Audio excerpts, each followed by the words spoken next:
You know, in Hollywood, there is often more doing in the hours away from the camera than during the working day in front of it. And though these after-hour doings are mostly frivolous, glimpses like this of stars without scripts, capsule accounts of film personalities, can often be more revealing about a community than a stack of tomes written on the subject.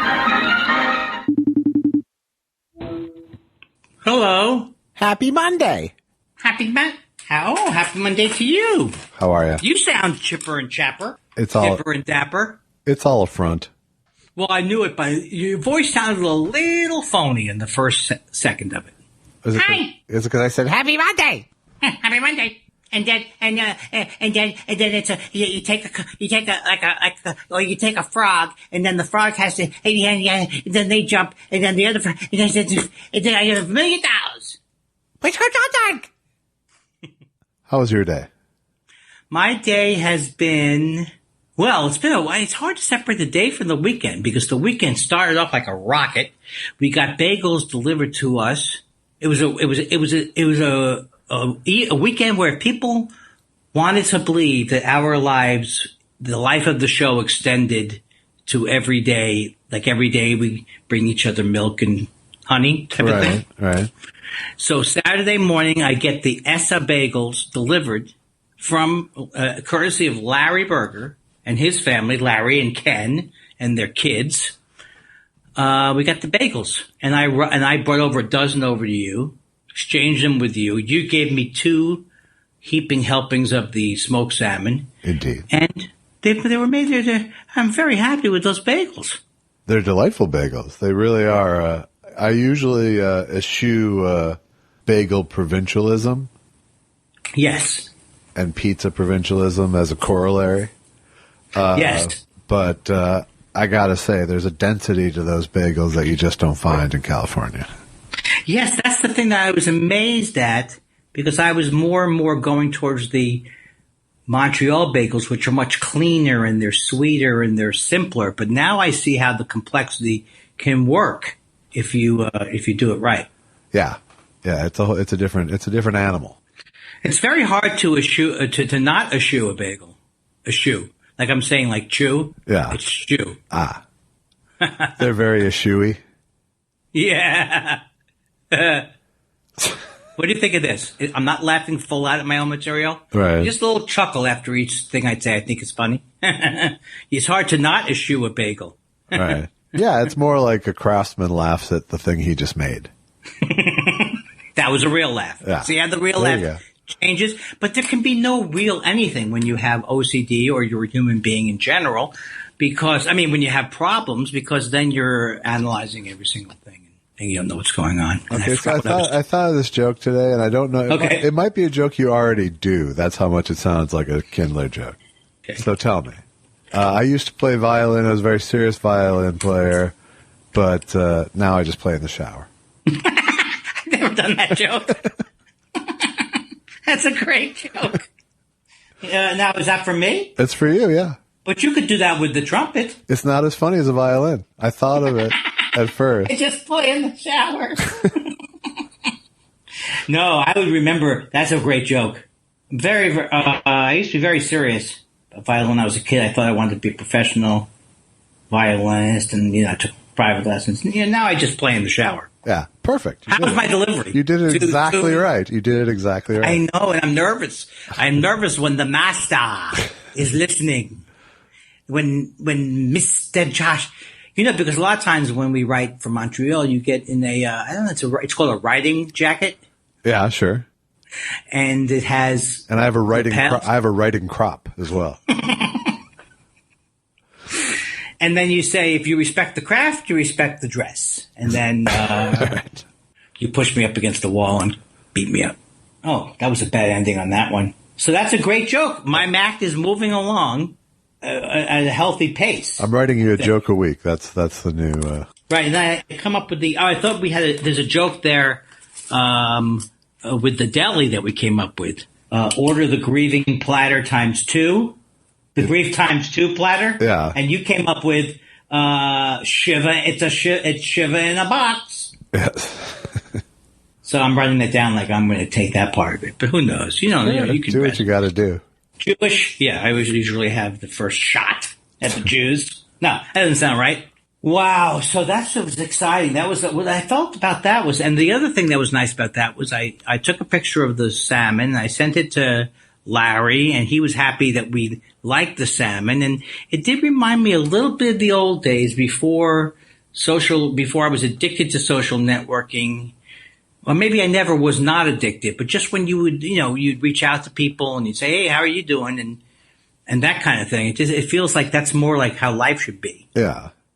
You slow down and you don't have to worry about a million things. You be nice and you trade food with people. Right, but speaking of being nice, I noticed you pointed out you went way out of your way to say how great the bagels were, and then nothing, absolutely zippo about the salmon that I made. Yeah, that was a little bit. I noticed that.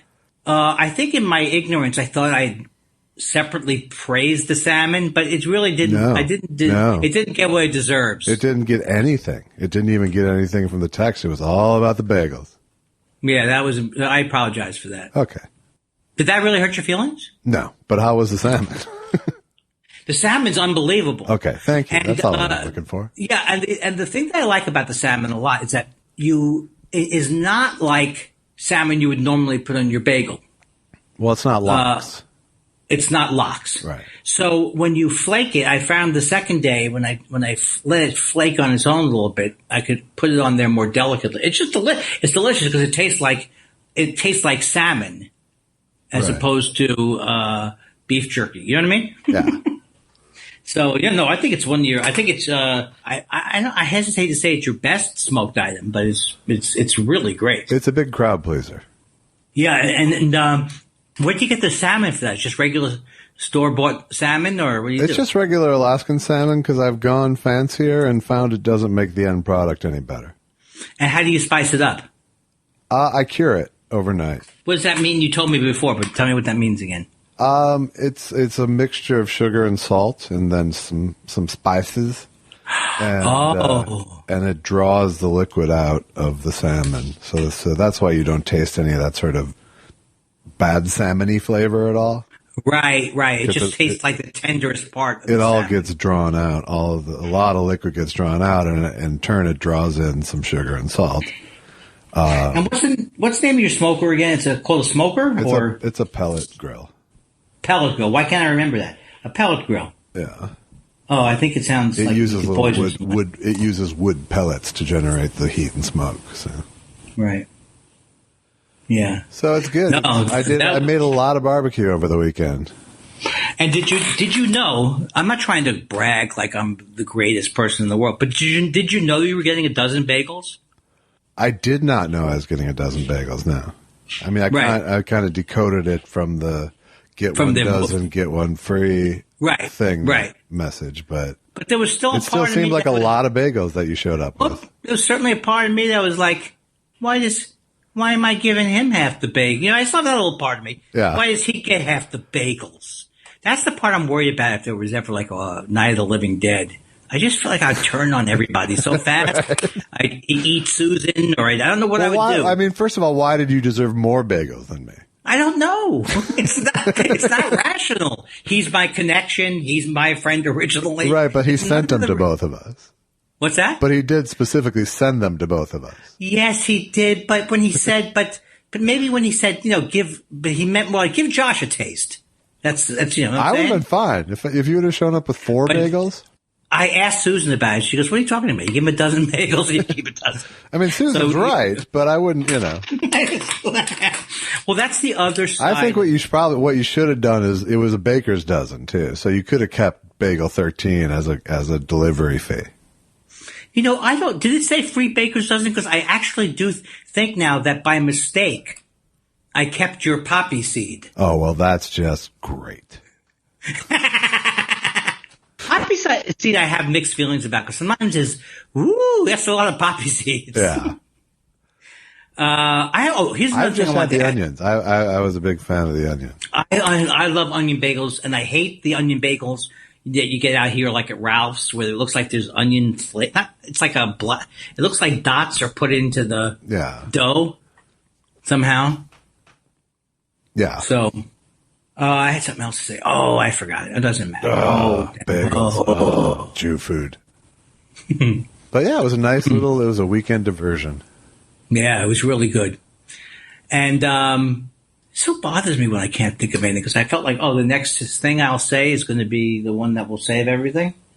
Well, I don't know what needed saving. Oh, okay, nothing. But I guess I was going to say something about one thing I'm learning from therapy and all this stuff is like, if I had in my mind said, he doesn't get all the bagels or whatever, and let's say I just given you 6 bagels or 8 bagels. Right. And then I got home and I said to Susan, I gave him, and then I realized I should have given you more, or I would have liked to have given you more if I had been thinking about it. Right. Then I'm not supposed to hate myself for the rest of my life. I'm supposed to go back and look over it and observe it and be objective about it, but don't beat yourself up. Right. Yeah. I was thinking about that. I should have given him more, and but that's the healthy version. But you played it exactly right, really. If you think about it, because you gave me half the bagels, which was the right thing to do, quote unquote, and you had just the one thought, the greedy thought, right? But rather than beat yourself up over the greedy thought, we turned it into a little light moment. I think you're exactly right. And we disempowered that by making it this funny little human nature thing and not some evil Andy thing. Right. Because the thing is that alongside with the making yourself the bad guy is a elaborate trying to say that you didn't have because here's the thing.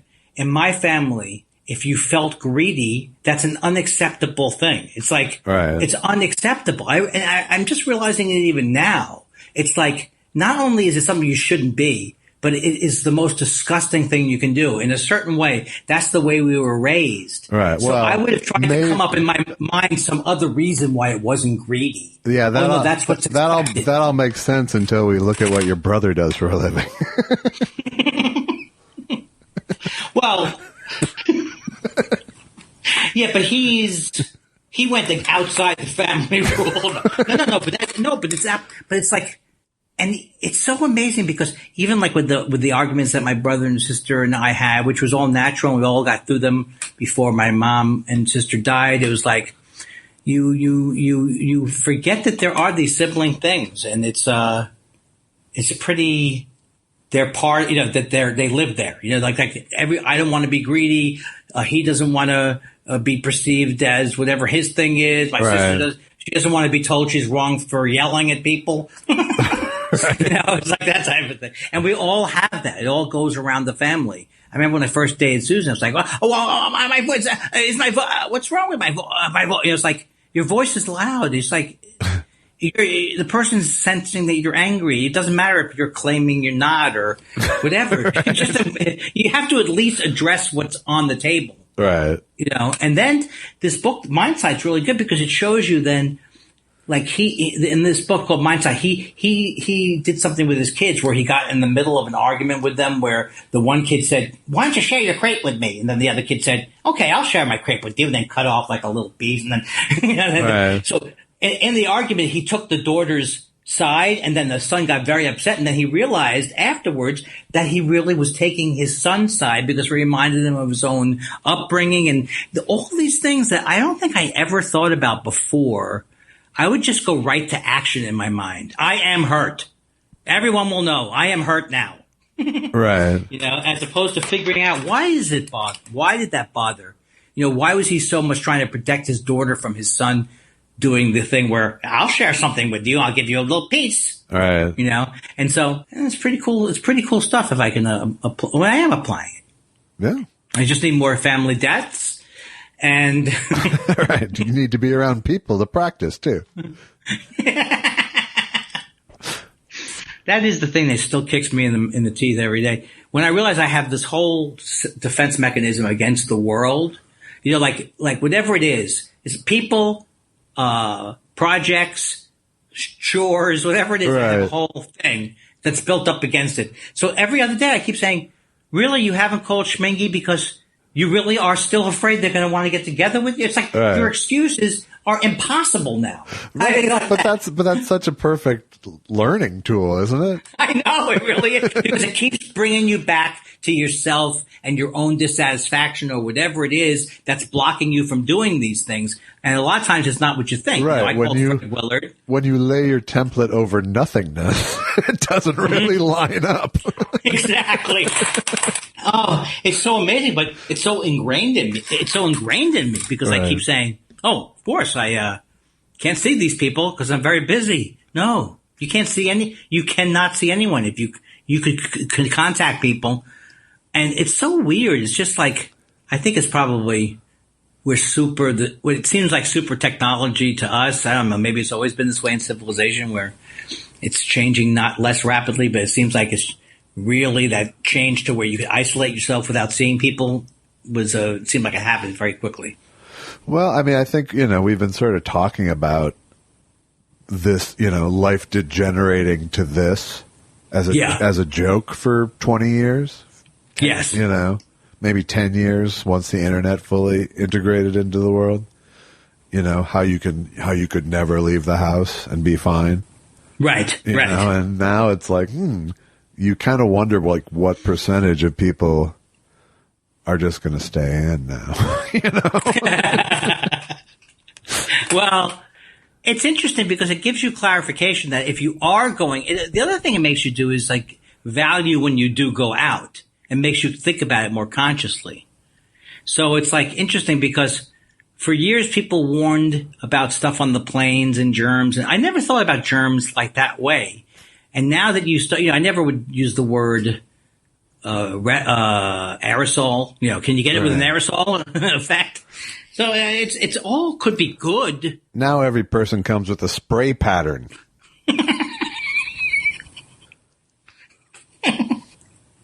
Everybody has a nozzle these days. That's the thing I don't understand. I would love to have like Spider-Man, doesn't he shoot out stuff from his wrist? Yes. Yeah, I could shoot out some of that hand sanitizer. So yeah, but the comedy would be great for right now. It would. If you could make videos and effects and things, you'd be viral. I know. Literally. Well, because I come up with these ideas. That's right. I come up with all these ideas all the time that I know I could do if I had any kind of initiative, but I would be bored by the time I did it. But like the idea of like fucking around with the things that are behind you on the books and stuff like that. It's not even that funny. You have like they all have these books. It'd be like a spy versus spy thing where you would have an interview and you would try and do some monkey business behind you on the shelf. I'm not exactly sure what it would be. But you keep cutting back. Yeah, because everyone has a different setup. Some people literally just go, I have to have a bookshelf with books shoved in there. Yeah, I am so compelled to read what books are on the shelf. When That's all I know. If they put them close enough to their head to be in focus on the camera. Yes. You're looking for Mein Kampf. Right. If you can find Mein Kampf or How to Round Up the Jews with the guy who just claims to be conservative, then you know that guy is bullshitting you. Right. That mistake's not. It's like mistake will not happen. You didn't read Corrections by Friends, and you just bought it. What is that? Oh, is that a thriller? No, it's a popular book of, I think, the 90s, The Corrections. Wow. I've never read, I'm sorry, go. No, you go. I'm done. I was just saying, I haven't read novels since college, really. Yeah, I never gravitated. I'm reading Alan Zwiebel's book right now and really enjoying it. And that's a memoir. Indeed it is. But I relate deeply to it thus far. So I love those kind of inside show or just whatever stuff that you like to read about because it's either not gossipy but gives you information about the biz. Yeah. Right? Yeah, well, so far it's kind of like this would have been my life if I was born 20 years earlier, Right. Especially with money, right? Well, no. Was there more money? No, was there more money I mean, he's still at the early phases of his career. Oh, okay. Yeah. He wasn't a stand-up. Was he a sketch person? No, he did stand-up, but he started as writing for Catskills guys. Wow. As a kid. And he started doing stand-up to sort of showcase his wares to the younger generation of comics. Well, I know that I read that book, the Shandling book. Did I give it to you? No. Do you have that book? I do. Alex. Oh, okay. Alex sent it to me. That's right. So in that Shandling book, Shandling kind of drove Zweibel crazy in a way. Because he just was never happy with anything. And I don't think Alan was even trying to make the documentary. That's in the documentary too. It's not like he's trying to tell tales out of school. Gary was 100. I know that from other people who worked on the show that he would be very jealous if you worked on your own stuff. Yeah. Well, I mean, I told you I worked with him, and it was his uncomfortableness radiated off of him. Well, I hoped to work with Ben Stiller again because I really could use that kind of money. Yeah. But let me just say this. Well, he was nice to me and everything, but you could tell that it's like these guys are like they're ready to snap. That's what I felt. Yeah. Ben, and as it gets closer to the shoot day when we were shooting these promos, he was even, it gets. Also, I would imagine if your life and you've done more than one museum movie. Yeah. Eventually it gets old, these promos and stuff. I imagine it would get very old. Yeah. Which is why I've kept that part of my career way tamped down, the movies and stuff. Sure. Yeah. You don't want it to get stale. Well, I don't like press junkets. Right. I'll tell you that. It does seem like, I know it's ridiculous to say this, but I always look back and go, if I had been like my life had been acting and just acting, I think I would, unless I think I would have got very tired of it. That's a stupid thing to say, but just like the hours and and what stand up entails, if you were to describe it as a job description, is a lot more fun to me than trailers and being on the set 45 hours a day. Yeah, it is, but I mean, I don't know. I don't know because I mean, there's a whole lot of fucking day killing involved in stand up. I mean, when you're sure, when I was in my 20s or teens, even it was beautiful working an hour a day or a half hour a day. That was awesome. And then I don't know. I mean, later after I worked, like literally worked on shows and stuff, and then went back to stand up. It just like stand up was not enough work for a day. No, there's no question about that. It's like that's why I always like, you can't call a stand-up a hard work. I mean, there are stand-ups who are hard workers, but there are people like, listen back to their sets a million times. So I was not that kind of a stand-up person, but I think also the process of acting, I guess if you like jokes and you like you like people to laugh at them, the stand-ups can be more fun even just doing it. But it's all garbage what I'm saying. No, I don't have that life. No one's given me the opportunity to do it, so it's ridiculous. It's just one of those things to say where I go, you know what? I'm better off than everybody else. Yeah, I mean, it's not the trailers that would have bothered you about a life of acting, Yeah.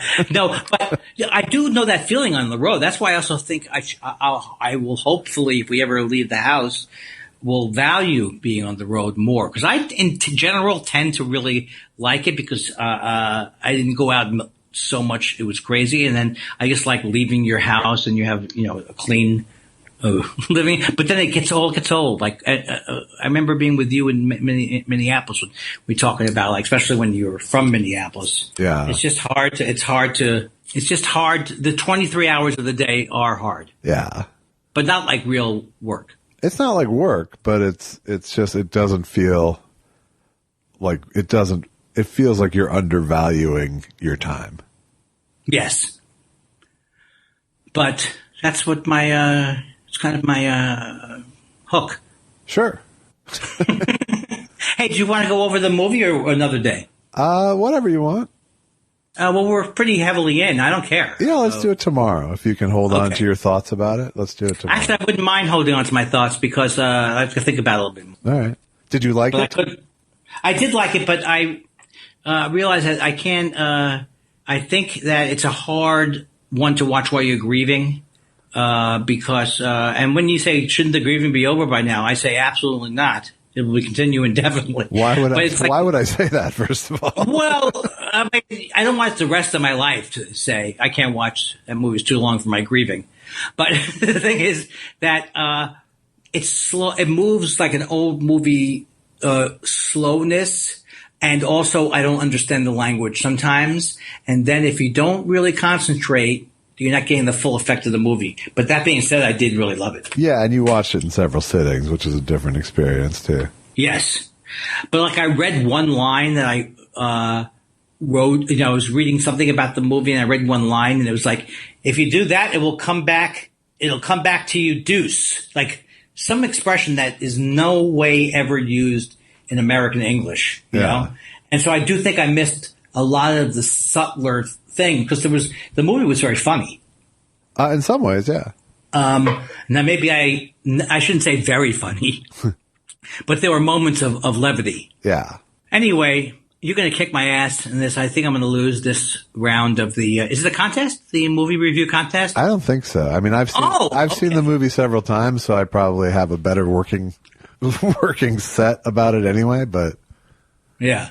Well, you have those, Army men at home. Right, you're of always course. playing Absolutely. I have the whole map room.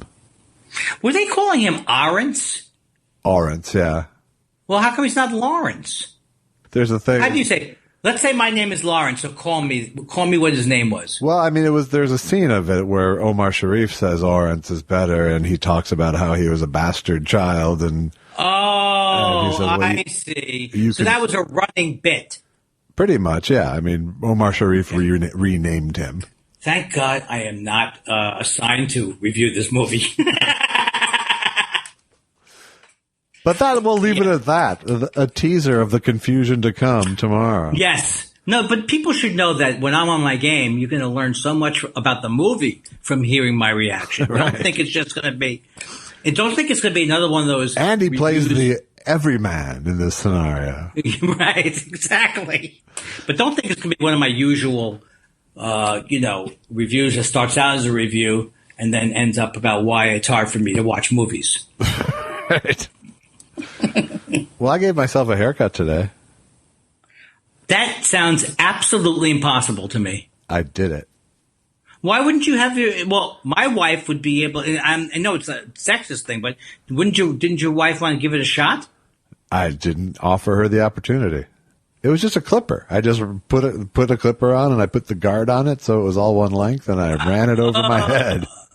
Oh my God. I may have to borrow that from you. Is it good? Yeah, well, I'm a bald man, so there was a pretty low stakes thing at play here. There was. I think I'm going for the full Jim from Taxi. Yeah. Okie doke.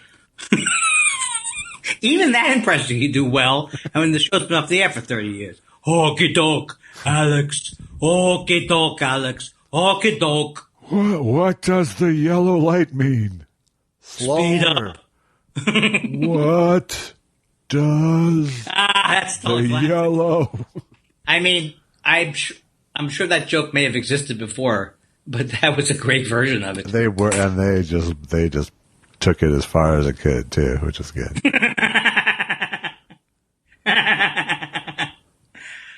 There were some good things in that show. Absolutely, there were. Yeah, very funny.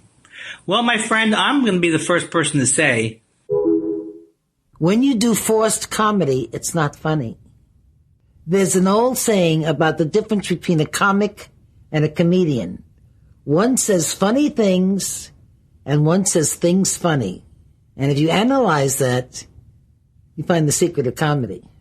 There's some people that, no matter what they say, it comes out funny, it comes right. And then there are people that study to be funny. You can't study to be funny. You can learn the lines, sure, and somebody can teach you the timing, but if it's not there, it's not there. It's like saying to somebody, wait a beat. This happened, by the way. Wait a beat, and then say the line. And the person said, how long a beat?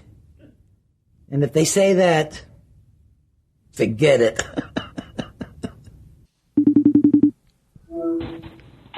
hello? Hi. How are you doing? I'll go, yeah. Good, man. What's going on, brother? Not much, man. Want to go out? Yeah, dude. Hey, I'll pick you up. Hey, dude, I'm gonna call you dude for now. Okay? All right, cool. All right, did you have the stuff? I got the stuff.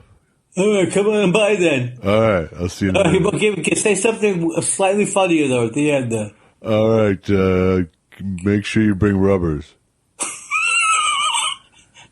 Not again.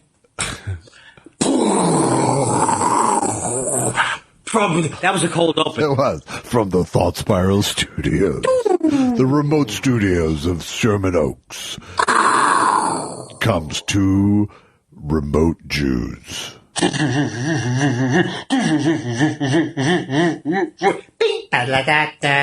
Hello. Hi. That was bad. That was bad at the end there. You know what? Why do I have to sell the bit out? That's why my comedy partner didn't like me. Is that why? No, I love have you met my comedy partner? No, I haven't. Don't say it so dismissively. No, it was more like I was kind of thinking I was your comedy partner there for a second. So I didn't. No, this is when I first started. Back in the old days. Andy and Bill. Yeah. 1984, 85, 86. I hear tell it didn't go well. What did you hear? It didn't go well? I hear tell it didn't go well. That's a very hard thing. That's like trying to understand the line from Lawrence of Arabia. Yeah.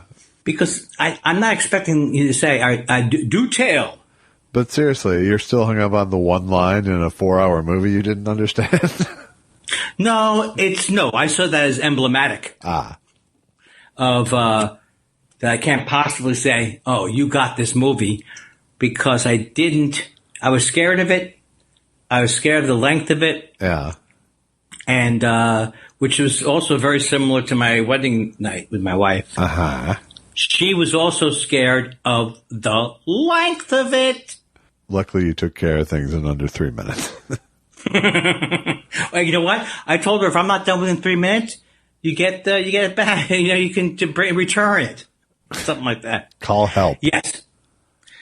Do tell. No, you're right. I'll get off of that Lawrence of Arabia stuff. There's no excuse for me. Why don't we open? Should we open with that, or do you have other? Hell yes. What's that? I said hell yes. All right, man. Are you not hearing me well tonight? Oh, wait a second. Hold on. How about now? I'm hearing you fine. Are you not hearing me well is the question. Yes, because I've turned up. There's a thing on my laptop. Volume. It looks like a sideways bell. Yeah. With 3 parentheses going away from it. Yeah. And if I touch that, it seems to affect how I can hear you. That's remarkable. So it's sad. You would think there would be some kind of muscle memory night to night, but no. The listener has to be subjected to me going, what? Hello. Hold on, I'm here. Okay. So Lawrence of Arabia, I watched it again today. No, you did not. Wouldn't that be terrible? No, not in my book. I am not that kind. That's why I could never do police work. We looked through all of the CCTV footage, right, and we didn't see anything. And we said, you know what? Let's give it another swing. And 7 more hours. We have this cold case. Oh, good. Thank God. It's cold. Finally. Okay, so bring me up to date on this cold case. We don't have any leads in 20 years. Okay, I say let's take it from cold to wrapped up. Sounds like we're on track. Let's just make up causes of death on these old cases. Sure. Slipped on his ego. Yes, so Lawrence of Arabia, I'm going to have you start on this Lawrence of Arabia deal because it's so, it's not your bailiwick, it's not your wheelhouse, but you did suggest the movie. I did. I really like this movie, Lawrence of Arabia, the story of British officer T. Lawrence, who was stationed in Cairo during World War I. He was a specialist of the Arabs. He was very well educated, but underappreciated and a bastard. So he had lots of hostility, I think, towards the British, because I think he was, because of his lack of social standing in a classist society, he felt like he was a better man than... Are you done? Yes, I am done. Because you know what, though? I have to tell you something. Not only am I done, but I didn't realize it until about 5 seconds ago what I was doing. I was like, here's what I was doing. I'm going to take a couple of notes on Josh's take so that if I have something to say, I'll remember it. And that will be great for him, too. Yeah. Okay, so he was a rebel, and he was he was British, though, right? He was British, yes, but because his parents weren't married, I think he was he was doomed to a ceilinged life. Was all that provided? Was all that information provided in the movie through exposition? It was indeed. I didn't get all of that. Some of it is implied. The resentment is what you as the viewer have to sort of decide. You have to weigh that yourself. Like, why is he resentful? Giving this, But we get the sense that he doesn't trust the British, despite being one of them. Spoiler alert. I just wanted to do that at one point. Okay. Yeah. He's very much a narcissist, really. At least that's what we're sold. Yeah, he does look like a big ego, maniacal. I couldn't figure out where he was coming from, but it just seemed like full. Yeah. Well, and the movie opens with him in many years after the main body of the movie is when he dies. He dies in a motorcycle crash, and we see his funeral, or the end of his funeral, where they're interviewing all these people from his life, and all of them are saying, "Yeah, I he was a great man. I didn't know him, really." Right. So I do remember that. Yeah. We're sort of given this promise by the movie that we, the viewers, are going to get to know Lawrence of Arabia better than anyone who really knew Lawrence of Arabia. Yes. So I think narcissist is sort of and he's beautiful as a man. He's blue eyes like you've never seen. Yeah, he's absolutely pretty. And there's a famous quote of Noel Coward, who said if he was any prettier, he'd be Florence of Arabia. Can't go wrong with that. But, and in some ways, that's important. His prettiness is important because there's also this homosexual undertone to him and his whole life. And historically, it's speculated that he was homosexual. But it definitely plays a part in this movie. Partially because there's no women in this movie. Oh my God. Are you literally saying there's no women in the movie? There probably are extras in the big city scenes, but there are no female characters in this movie. Did anyone ever bring that up? I'm sure they did when they were shooting it. And there's also a torture homo. It's not. I don't know what you called it. Homo. It's homo, totally. It's I think that scene is about homosexuality in many ways. Well, it got me off. I apologize. But I don't like torture. There is this sort of element of him being both the leading man and the leading lady in this movie. There's a lot of beauty shots. Is that David Lean? And I don't really know who David Lean is. Is he? You don't have to stop the story, but is that something that he brought to it, or not necessarily? Well, I think that's something that he originally cast Albert Finney, so he didn't have someone quite as beautiful as Peter O'Toole, but right. But right. I think it's very clear that he was trying to weave his sexuality into the story in a way that was appropriate for 1960. Yes. Yes. Once he's sort of accepted by the Arab tribes and given these robes, he becomes very drag queeny in the way that he wears them and parades in them. I saw that as him being kind of funny, though. I think so too. But even when they're later in battle and he stands up on top of a train in these very non-manly poses, Right. Not certainly something that these Bedouin Arabs aren't going to think is macho. But I think they're just trying to accentuate that part of it. And I think when he's later captured by the Turks and there's this very clearly homosexual captain played by Jose Ferrer. He's scary. He is just a scary person. And I think, and Lawrence lashes out at him at this moment of very sort of homosexual tension. I think that's the storyteller trying to say that he was having this homosexual panic moment of not want. Oh yeah, I mean, it was, and also he probably was not looking forward to the torture. No, he wasn't. But they had set it up that he could, he had this tremendous pain tolerance, Yeah, yes, but who set that up? Is that the legend that preceded him, kind of? Well, they set it up in the first scene where he's letting the match burn out to his finger, and his whole, right. He has this line of, "It does hurt. It just the trick is not minding," right, or whatever he says, and so he goes out into the desert with very grandiose ideas about himself, and then finds that a lot of them are correct. He proves to be a good leader who understands the Arabs, and because of his narcissism, he's able to picture how they picture him. Do you know who these various? Obviously, one thing the movie made me do, which is actually something I'm doing anyway. I'm not going to interrupt your story like I normally would, like an idiot. But it makes me really want to learn more about, because I was so turned off by all this Islamophobia. And then, as you learn about how long Britain's been there when you go back and you see all the crap that's gone there. And so this is all at the World War I. And I understand that there's the Turks, but I don't know who the Arab tribes are. Are Bedouins the name of a tribe? Yes. Okay. But I mean, the real point of the movie is that they are tribal peoples that he's trying to turn into an Arab nation, essentially. Oh. But it's it's also ultimately that's more his goal than theirs.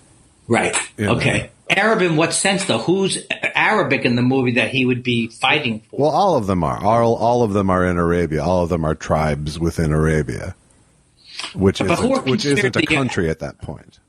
Who's considered Arab? Who's considered specifically Arabs? What makes someone an Arab? Do you know? Because I'm just asking. I can't give you the textbook definition without risking offending people. This is not stuff you should know. I thought this was stuff you should know. I'm sorry. That's the wrong podcast. No, but I'm always confused. I know I'm Semitic. But everyone who's not English or Turkish in this movie you can consider an Arab. Yeah. Right. Okay. Regardless of where they came from. And eventually these players all formed, the royal families of Saudi Arabia. That's what I need to study more of. A lot of it is sort of historical fiction in the case of this movie. He didn't do all the things in real life that he did in this movie. And in fact, I read a couple. I didn't really read any articles, but a couple of them were saying how his point of view was, how he was, he was pushing a little bit more of a white point. I don't know what I read, but was he kind of like? Well, he was probably more colonialist than the movie has him. Okay, right. I got you. That makes sense. But I don't need servants. He said, I don't need servants in the movie. Right. Yeah. But the journey is almost like a Michael Corleone journey. Yes. Where he feels like he can be a part of it, but be separate from it. And throughout the movie, he descends into the violence and lack of mercy that he professed, at the beginning of the movie to not to have, rather. Yeah, and Susan had to explain that to me in a way. I think I'll use grieving as an excuse for certain things, but it's like, why is he killing people? And he went crazy. He went mad. It was like a Lieutenant Calley type thing. Well, I don't know that that's true. I mean, I think he took on the tribalism and the revenge based feelings of I think that's some of the racism of the movie is they there are some nods to what will the people think of us as Arabs. Of course they'll think of us like this if you're acting like this.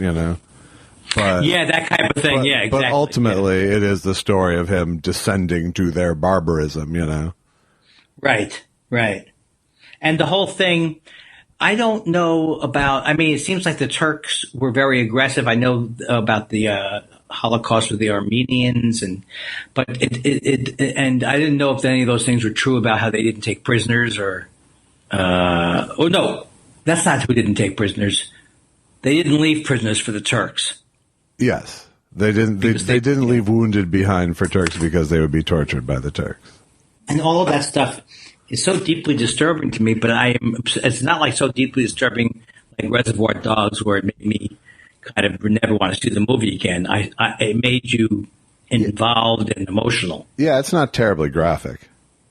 No. But, it's a really simple movie in a lot of ways. There isn't that much story there, and the sort of the love story takes place between him and Omar Sharif, really, Yes. Where they have their own version of the meet cute, where Omar Sharif kills his guide, No, wait a second. Hold on a second now.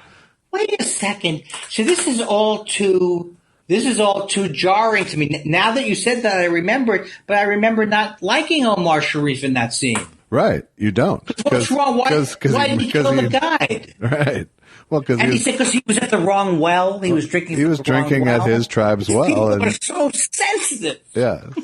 Oh, so that teaches you right away. This is the world that he is stepping into.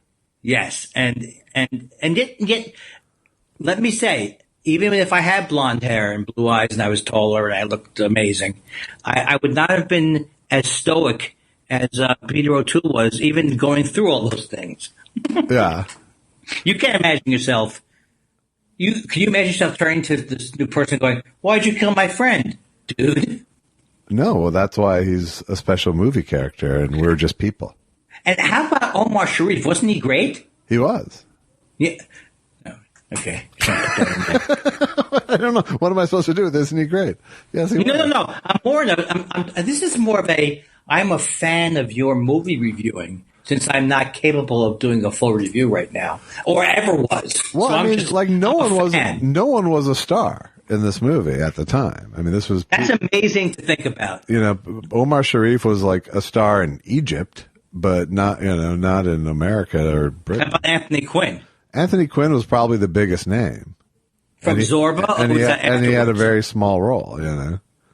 Yes, but he was very good in the role. He was. And Alec Guinness? Alec Guinness was good. Man, the other thing that's amazing is that Susan really loved the movie, and I really liked the movie, but I kept wanting it to be over because, and that's where I go with that I'm just greedy, too greedy. Not too greedy. It's what it is. Yeah, I mean, I have to say, it's a movie that you kind of have to give yourself over to, like the desert.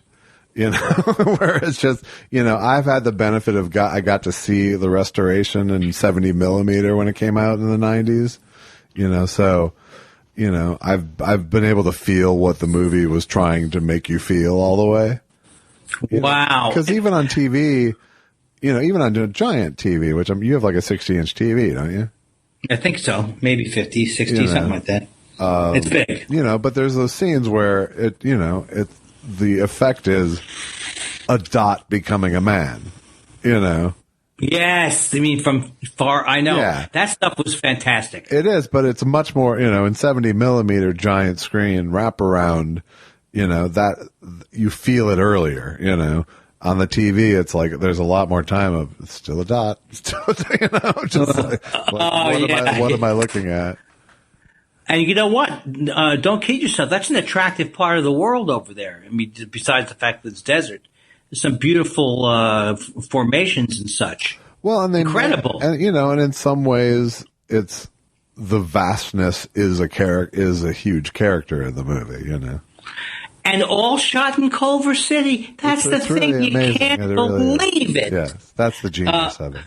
That's the genius. But here's the other thing. I don't think I've ever see. I grew up. I'm older than you, but I grew up when I was a kid. Westerns were so popular. I wanted to jump out of any window. You just couldn't stand them anymore. Like as a young kid, I liked it, but then it got crazy. Right. So then I got Ben-Hur, all these. I got so turned off by and had such early weird memories of these like Genghis Khan movies and the torturing and all the thing and the Ben-Hur. So I haven't in a long time even seen a camel. And I was fascinated by these camels and the horses, but also the camels. Right. And I can't believe people didn't die on this movie set. I mean, they're going like 1,000,000 miles an hour. I mean, Peter O'Toole, that's not a stuntman, right? No, I mean, it is in some shots, but in those there's a lot of big money shots where I saw an interview a while back with Omar Sharif saying that was one of the times that they were hammered. Was just. Did Omar Sharif party too? Yeah. Because they were on this this charging camel in front of this army of charging camels and horses. You know. But I mean, it's unbelievable. I mean, it's like I fell off a horse a couple times, and it's a horrible experience. But at least the horse was out by itself in a field. I mean, I can imagine everything's going 1,000,000 miles an hour. I mean, I have done stunt work in the fiddling horse, but still, sure, yes. I did see crazy. I think I saw something where he did have a really bad fall once, but the camel stood over him, and therefore the other horses didn't trample him to death. And that camel you never hear from again. But camels, did you think they were that fast? I mean, it's not a revelation for me like it is to you. It's a goddamn revelation. It would be like if I saw an elephant running like a 100-yard dash style. Up on its back legs. I rode a camel. I rode a camel once when I was a kid. Now, where were you? I was at the Minnesota State Fair. Oh, that is the cutest thing I've ever heard. But I was hoping you'd been to like Egypt or something. No, and honestly, it was really a point of regret for me because the choice was elephant or camel. Right. And I fucking chose camel, and I regretted it like the second after I did it. Yeah, but on the other hand, maybe you didn't want to feed into the whole thing of how elephants have been abused. No, I wanted to. I don't know what. No, you didn't want to abuse them. I think I got steered to camel. I think is what happened, but I got steered once to a steer. Really? Huh. Wait a second, Josh. Okay, I'm over that one. It did give me the mental image of you in a rodeo, however, which I enjoyed for a second. Do you know I've been to a rodeo? You know that, right? I do. Name drop, Letterman, name drop. I stood on top of 2 horses. Yeah. Like, I'm saying, like one horse is here and the other horse is there. And in the middle is where you could get hurt. Right. And you just kept going, this is my first rodeo. This is my first rodeo. First rodeo. Don't make me do my rodeo material again. No, please don't. Okay. We all know it. All right, so we're in the desert. Omar Sharif is killed.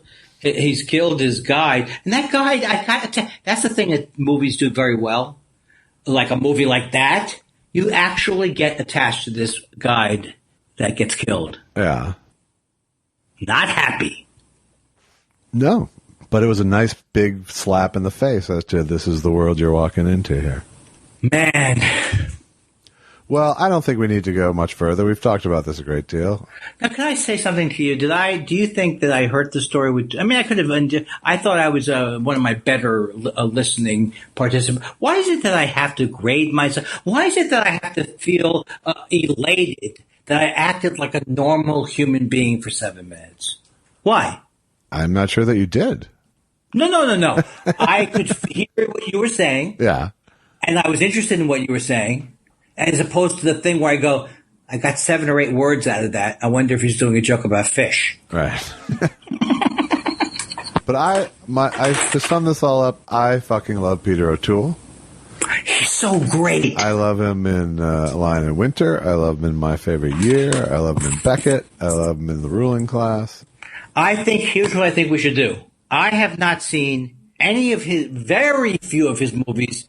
And even the one that people like, I didn't like it as much. Is it My Favorite Year? Yeah. I didn't love it as much as other people, so I would even see that again. Did you love that movie? I do love that movie. I'd like you to watch it again. It would be fun to discuss it because it's one of. I mean, I haven't watched it in probably 5 years, but now I would watch. That would be the one I would want to see first because I don't think I gave it I think it was overbuilt up before. Is that the one with something stinks in here? I think is the script. Yeah, that's where my Stinkburger Inc. comes from. Ah, that's right. It's a real stinkburger. That's where my company name comes from. Now, I also could do a Lion in Winter. Both are good. Let's start with Lion in Winter's long. Let's do my favorite year. Yeah. What was the third one you said? Ruling Class, Beckett. Oh, we were going to see The Ruling Class. We talked about it at one point, but let's do my favorite year. It's light and fluffy. Okay. Like my penis. And we can do. Stop laughing. I said, what are you doing, Omar? He said, Peter, I've been working out the odds. What odds, Omar? Whether the camel will fall over or I will fall off the camel. And what have you decided? That there's more chance of me falling off the camel than there is of the camel falling over. I said, I see. And what do you intend to do? He said, I'm going to tie myself to the camel.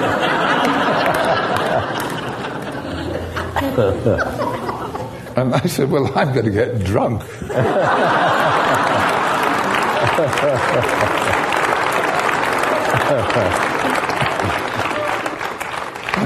And Omar said, oh, I'm going to get drunk too.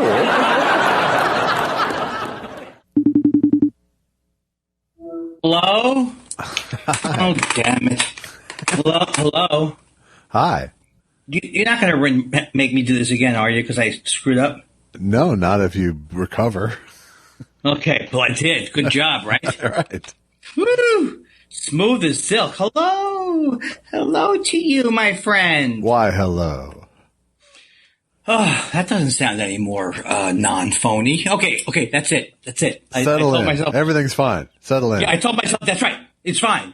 You're not a bad person, Andy, you stupid idiot. That's how I talk to myself. I know. You're not bad. I know. You're not bad, especially if you stop what you're doing now and change. Now, Right. now do it and do the podcast with Josh and or you're in trouble. Hi. Where's that internal voice that tells you to do damage control, huh? Yeah, where's the voice that tells you to I think you just did the joke. Okay. Sometimes I don't have to tag. You ever like somebody's tweet or you retweet someone's tweet and you get into this thing where you think you have to add on? And that could be 7-8 hours a day gone. Yeah, absolutely. Not worth it. It is not worth it. And also the tweets that I spend, I'm convinced after 15 minutes that it's so clever. Oh my God.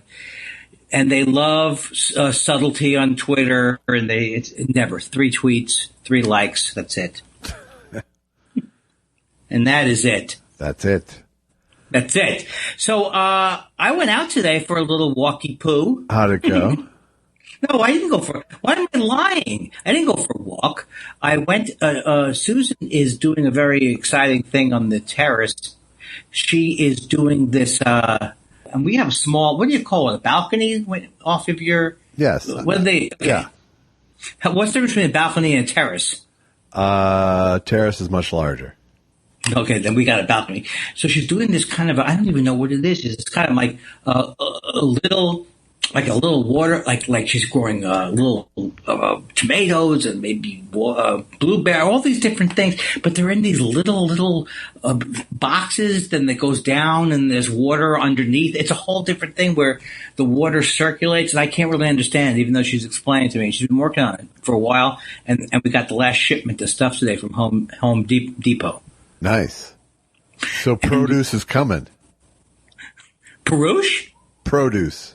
Oh yes, it could be coming, and it's like she really is into it. I was going to ask her like how much she spent on everything, but I haven't asked her yet. But even if it was like a couple $100, I was going to tell her, oh, like a regular trip for me, the old pot shop.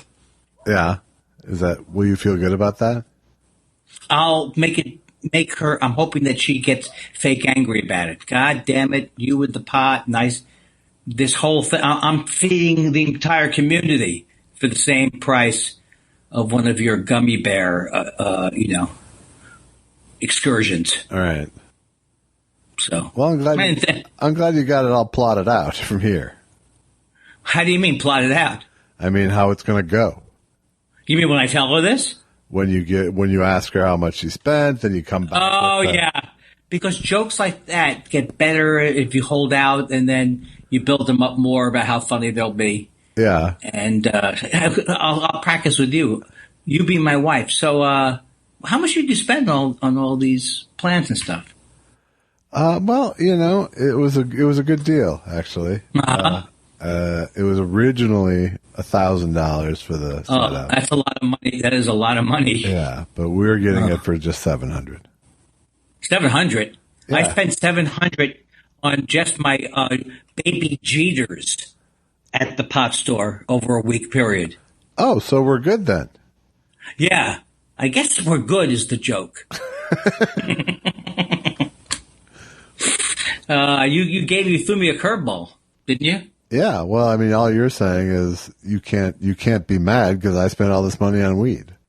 That's right. No matter what now, if she said it was $10,000, then I would have a 1950s style argument between a housewife and Ralph Cramden. I would go with the Red Fox heart attack.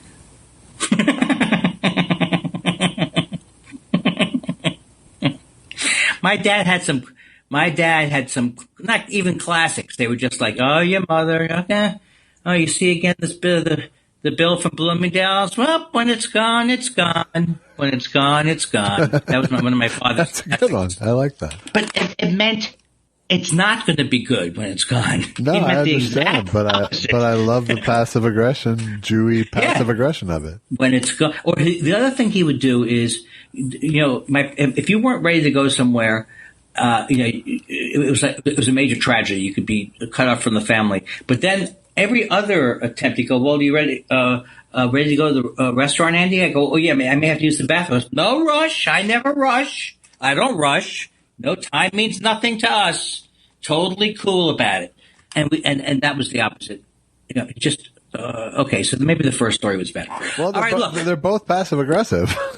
They're both passive aggressive, but no, because he actually did fool me sometimes with the laid back guy. But the laid back guy, once he had that thing where he told me to meet him outside the bar mitzvah at 3, and I came out at 3:10, and he screamed at me. I knew then the laid back thing. If he did act laid back again, don't trust it. Right. That one traumatized me for several years. Until now. Yeah, apparently it's still there. It's still in there. Is that a good one, or is the classic more, I'm 7 years old and my friend and I are 8 years old or 9 years old and we're 2 minutes late to where he's going to pick us up for the baseball, so he just goes home? Like that from like Shea Stadium or something? Or? Well, not no. That would have been no.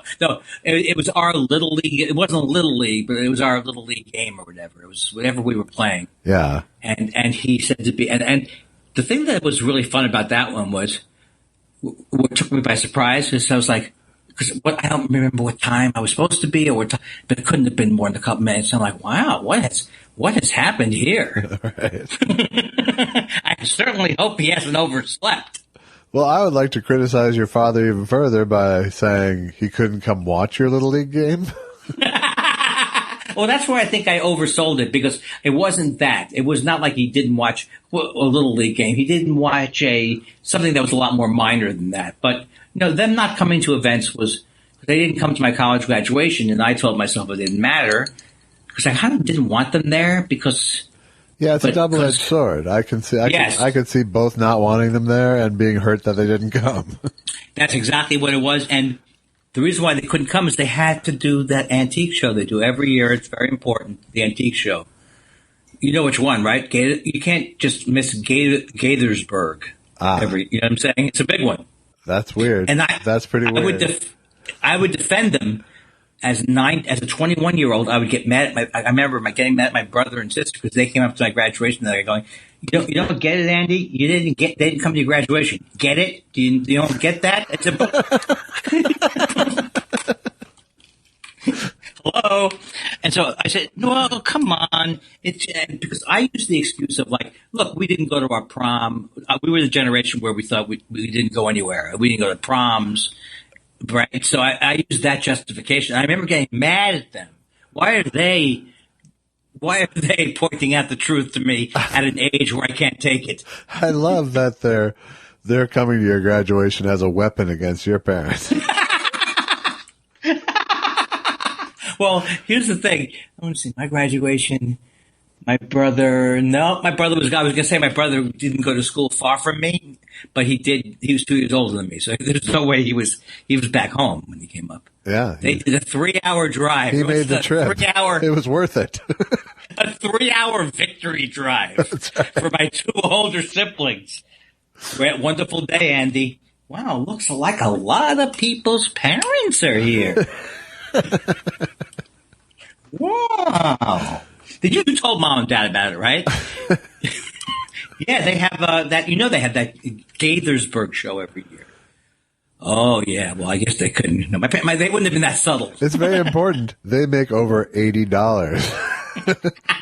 See, that's the other thing I didn't even think about. Like, it's not like they were big machers. I mean, they were knowledgeable in the antiques world and they were respected, but it wasn't like they were. This was like a lot of money that they couldn't miss one. Did it occur to you that they were swingers, maybe, and that was? Oh, that would be the worst. Now, see, that I know my parents weren't. Yeah. Could you imagine your mom and dad swinging? No, I cannot. But if you had to imagine one of them, see, if I had to imagine one of them, I couldn't pick because neither one of them would be. Well, there was some shit. My parents were like smoking pot with their friends and stuff. I found that. Okay, so then I think that they are quite a bit advanced over my parents. Oh, they're also younger. Yeah, my parents are the same age as the Beatles and the Stones. That's why it's not fair. Well, it's not fair that you had to experience this, except that you are a beacon of grief for your friends who are going through it. A beacon of that's on my grief. That's actually on my business card. Did I tell you that I saw Swingers again the other day? I couldn't believe it. I thought I must have hated that movie too much. I did not hate that movie too much. There's a 14-minute scene where he keeps calling a woman's phone machine back. Yes, there is. And am I right? Does the phone machine actually talk to him in the movie? I don't recall. I only watched it. I only watched it the once. I never went back. It's such a bad movie. And the only good thing you can say about it is that Favreau's performance is better than Vince Vaughn's performance. Is talking a language that I've never heard before. Your money, baby. A lot of great looking babies here. I was around in the 90s. Yeah. I don't remember this. In LA even. I was, because there's some classic lines. Like a guy pulls out a gun, he gets into the fight and he pulls out a gun and then it's like a big thing. It's actually a dramatic scene. They all go and they go, "What'd you pull out a gun for?" He goes, "Well, the guy was," and one guy goes, I gotta go. I got a call back. Yeah. I got a call back. So you liked it? You liked it or you didn't? I still guilty enjoyed watching it. I just fast forwarded through all the scenes that you can't watch that scene where the phone machine keeps going on. It was so terrible. But I kind of liked I like where he dances well with his girlfriend, but it's just such a terrible, it's a movie where if you go, is there a movie where I could see those places in LA you talk about? Oh yeah, that's the Dresden Room. That's the only reason to really see it. And if you really believed that swing dancing was a big movement that came and took Los Feliz by storm. It really did, though. It did. It totally did. But for how long? Like for maybe 6 months or something? Or no, it was about 2 years. But just Los Feliz or the whole nation? Well, the Derby was in Los Feliz, so that was right. When Allison and I were first dating, and she lived in Los Feliz. That was sort of happening, and in some ways it was sort of that big bad voodoo daddy cat thing going on. That's exactly go cat go daddy go. And these guys who were like 22 years old who are dressed up like gun models, and that's a woman. They're dressed up like they have a machine gun or something. I don't know when that dress got. Is that post the New York Dolls though? So it's like that's nothing like the New York Dolls. What do you mean? I'm trying to say like it was kind of like celebratory dance rock, but that's not what the New York Dolls were. I never saw the New York Dolls. No, they were glam rock. Yeah, but they were kind of tongue in cheek too, right? Well, I mean, sort of.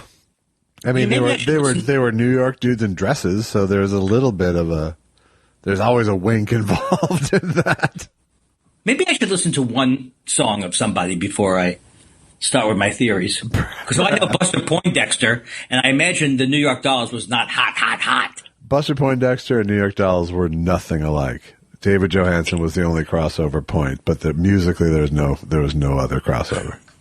Was that your document? I'm trying to think of whose documentary it was. I don't think it was yours, but it's another guy who was in the band with David Johansen and was so angry at how great his career was going because he was acting in all these movies with like Robbie Robertson or something, and that the guy jumped off out of his window, tried to commit suicide. I think that was New York Doll was that doc. Oh, okay. But does it ring a bell? Yeah. He turns on the TV. He's depressed. He turns on the TV, and David Johansen is in some movie. I don't know, was it Carney maybe? I don't remember what the movie was, but he was in a movie. He was in a bunch of movies. He was in Scrooged. He was in a bunch. That's what it was. It was Scrooged, I think. To me, that's exactly when I heard that story about a guy jumping out of the window. To me, it's like there, but for the grace of God, go by. If I had done that much drugs and I had more success, and as a musician, I would have been so jealous. And so that's exactly what I would have done. It's like if you were watching your former comedy partner Bill's HBO special. I know, it's so good because to me, David Johansen's kind of got a cool vibe. The time I met him, which was like I guess 1994 or 5, he was a very cool guy. He gave us all tickets to his show, and he was very cool. Right? Does he? You weren't involved. I did a show.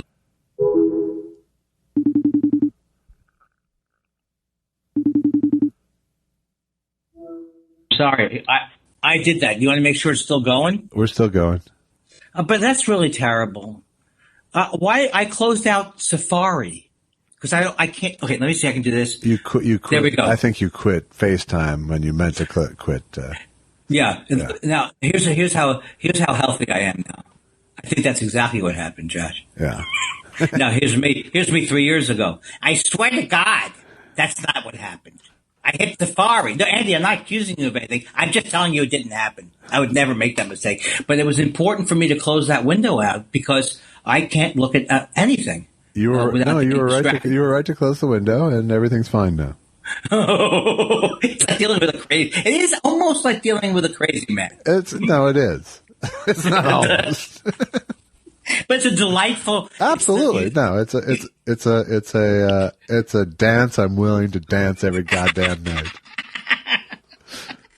Oh boy, I'm getting excited. People seem to be, I think, getting excited about the and all the online arguments. People can't believe that an 87-year-old man could have this could be my comedy debut as an album. It's an audio album, is what that means. But wasn't I Wish I Was Bitter an album as well? Well, it was a DVD. Is that? I thought an album. I guess they're going with an album. I thought you put it out as an audio as well. Not as a separate thing. Oh no, years later. You're right. Years later, we ripped them off to get some of that sound exchange money.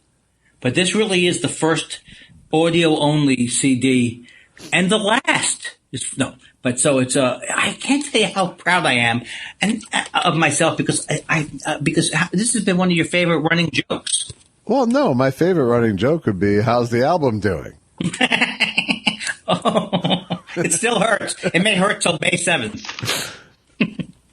No, I mean, even once it's out, now I can do that. That'll be my favorite running joke. Yeah. I'd much rather do that than when's it coming out.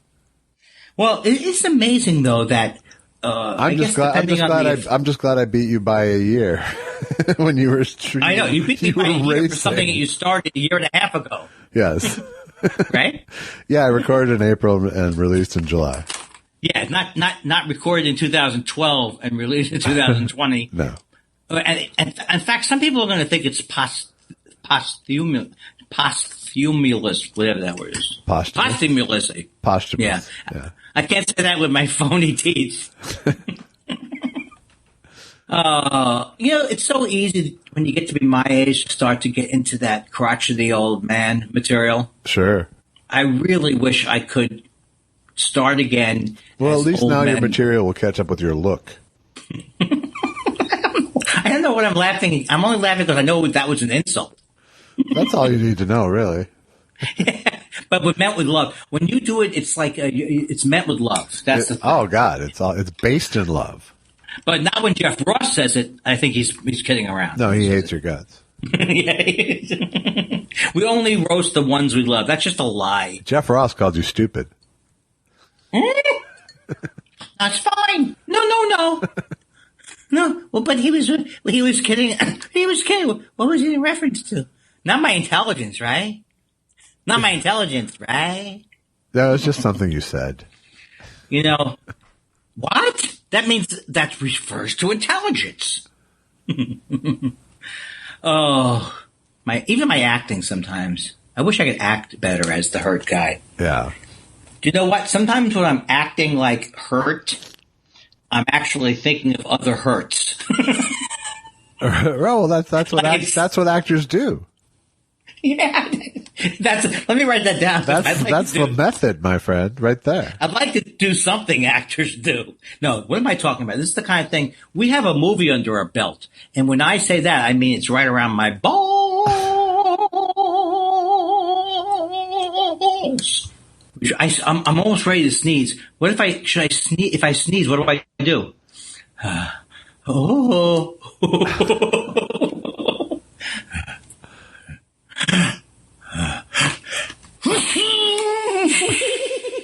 Wow. I feel so terrible. And this guy, today I'm out on the street doing the podcast, and the guy just happened to be walking by.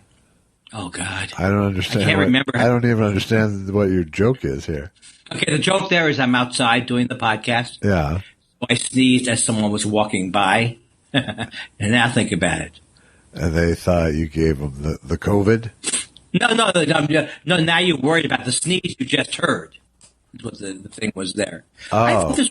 I thought we started out hot tonight. It was hot. It was good. It was good. We have no homework this week. We have no prospects for a. I have not asked you how. My favorite year is the homework for next week. Oh, that's right. And how is the family and the extended family?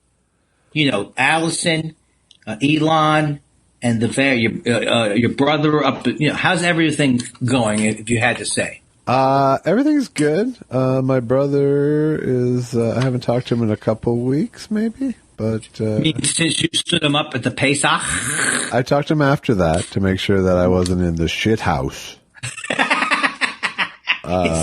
must be so nice to be in a family where you're really never worrying about that. No, not with my brother. We have explicit freedom with each other.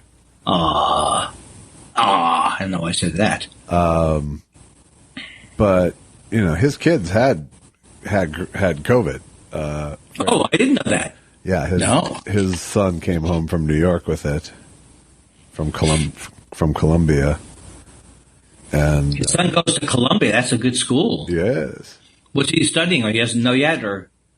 He's a math guy. Ooh, I don't want a kid that's smarter than me, or you know what I mean. I don't want that kind of thing. Well, he is. And then his sister and mother got it as well once he was home. So, and they all got through it. Okay, they didn't have severe cases. But he hasn't gotten it. My brother, no, no, it was at his ex-wife's house. It does not seem like something. I mean, I really a lot of times I go, well, if it did happen, I'm like, I do not want this to happen. It does not sound. You don't see any upbeat hospital stories. No, but you can't even see the people. You can't see the people who are helping you. No, I mean it's clear that most cases don't result in hospitalization, but if you do, you don't want to be there. Once you get up into those nether years. If I dropped dead tomorrow, would you feel a little bad about all your needling? It depended on what. It was okay. Let's see. What would be like? What would be the most embarrassing way to die that you wouldn't have any sympathy for me? Choked on Viagra. That's a good one. I like that one. I think it's like reaching for a free sample of food and getting hit by a train. That's how I always think of it. That seems easy to prevent. Yeah, but I always think it's going to be... That's like a Roadrunner and Coyote thing with the free food on the train track. I know when I don't think for a couple of seconds is when all hell can break loose. Yeah. I got to think. I'm one of these people who needs to concentrate to achieve any kind of feeling that I could survive. Right. Whether it's a walk to the store or I'm putting on my shoes. Because I am, I think, almost at that age where you don't want to, they say, you don't want to fall down at all. Yeah. I used to fall down, not by design, but, if I had to go to a lower landing in the house, chances are I would stumble my way down. Yeah. It was just a couple of short years ago, you were doing escalators and shit. Do you know that I have not had that collapsing thing, and I think that's to say that as if it's a big thing. It's kind of sad. Well, at least I'm not collapsing anymore. No, but that was a big problem that I'm glad went away. Yeah. I didn't like having that problem. Yeah. And we think we pretty much think that's the mega dose of the Prozac. The why I was falling asleep? Well, no, falling down. Oh, no, I think it was no, I think it was from not sleeping. Oh, okay. Just literally not getting any sleep for you. Because like now, I'll get up in the morning and I'll go, you stop breathing once an hour or something like that. Or that's like 62 times an hour you stop breathing. Once an hour you stop breathing. I really probably could have died if I kept I wouldn't. We're all going to die anyway, but that's what we think that was. Yeah. Okay. So, right. But I stopped at the wrong float on the ailment parade. I also like that I always go, come on, don't you know about that chapter of my life? How could you forget about that? But, yes. But you're still drinking coffee at 9:30. You cannot tell me that you heard the ice. There's like a size of ice. It's the size of an electron I have in there. And you're telling me that you can hear this? You're telling me I'm right. So yes. You're right. Yes. I thought you knew I drank coffee until basically I start to have a seizure. But I was taking Adderall too late in the day. That was really the bad thing. Yeah, okay. Why do I have to try and justify my hideous life? You don't, but we have to talk every night, so it's going to come up. No, but I mean, why am I still making excuses? Fake excuses. What did I lie about there? Well, I don't take Adderall late at night, so that is true that I try not to. That's good. But you've seen me take after I busted you on the 11 p.m. Adderalls that I could hear? Yeah, it didn't stop. I mean, it started to tell her off then. Okay, good. I had to admit to myself, look, Andy, you lie to everybody about how much you smoke, but why are you lying to yourself now? It's 11 p.m. Okay, you got away with it. Nobody cares. What do you win? You win 2 o'clock in the morning with the eyeballs circulating around like a pinball machine. That's right. I hate to say that I'm getting addicted to this new format because I know that it's not right to get addicted to it, but I really kind of love it. To me, it's like I can't think of a better way to spend if you have to do things differently. This seems like the best quarantined job I've ever had. Well, that's good. Yeah. That's how I see it. What's my job? Once a day. I work Monday through Friday, basically. Right. And 20 minutes, Yeah. I look forward to it almost every time. I never had the thing before where you see me come over to your house white as a ghost. For the first 6 months of the podcast, even though I told myself that I wouldn't enter with a bit, I always entered with a bit of some kind. Sure. Like when we'd start. Yeah. Do you do that when you do stand-up, where you say, like, you want to do, like, I try to do something that's current to open up? Yeah, my first few minutes is always that day's first thought theaters, Yeah. And then you can never count on that being a winner. No, but it puts, I always feel like it puts people in the right mind to handle me. Yes, because you're not, comics who have their thing where they have high JP laughs per minute, and they get out of the gate like a rocket. Your style is more conversational, so it wouldn't even make sense to try and rock it out. Sadly, as I think Joel Madison called me, it's more of an evening with than a stand-up set. Which wasn't what I was going for, but I can accept it. He's fine. He's always, I'd say 60% of his stuff has a little sting at the end. Oh, no, it was meant to sting, I think. But it was. Oh, how's he? I haven't talked to him. I need to talk to him, see how he's doing. He's in a similar boat to you. Yeah. But he's doing good.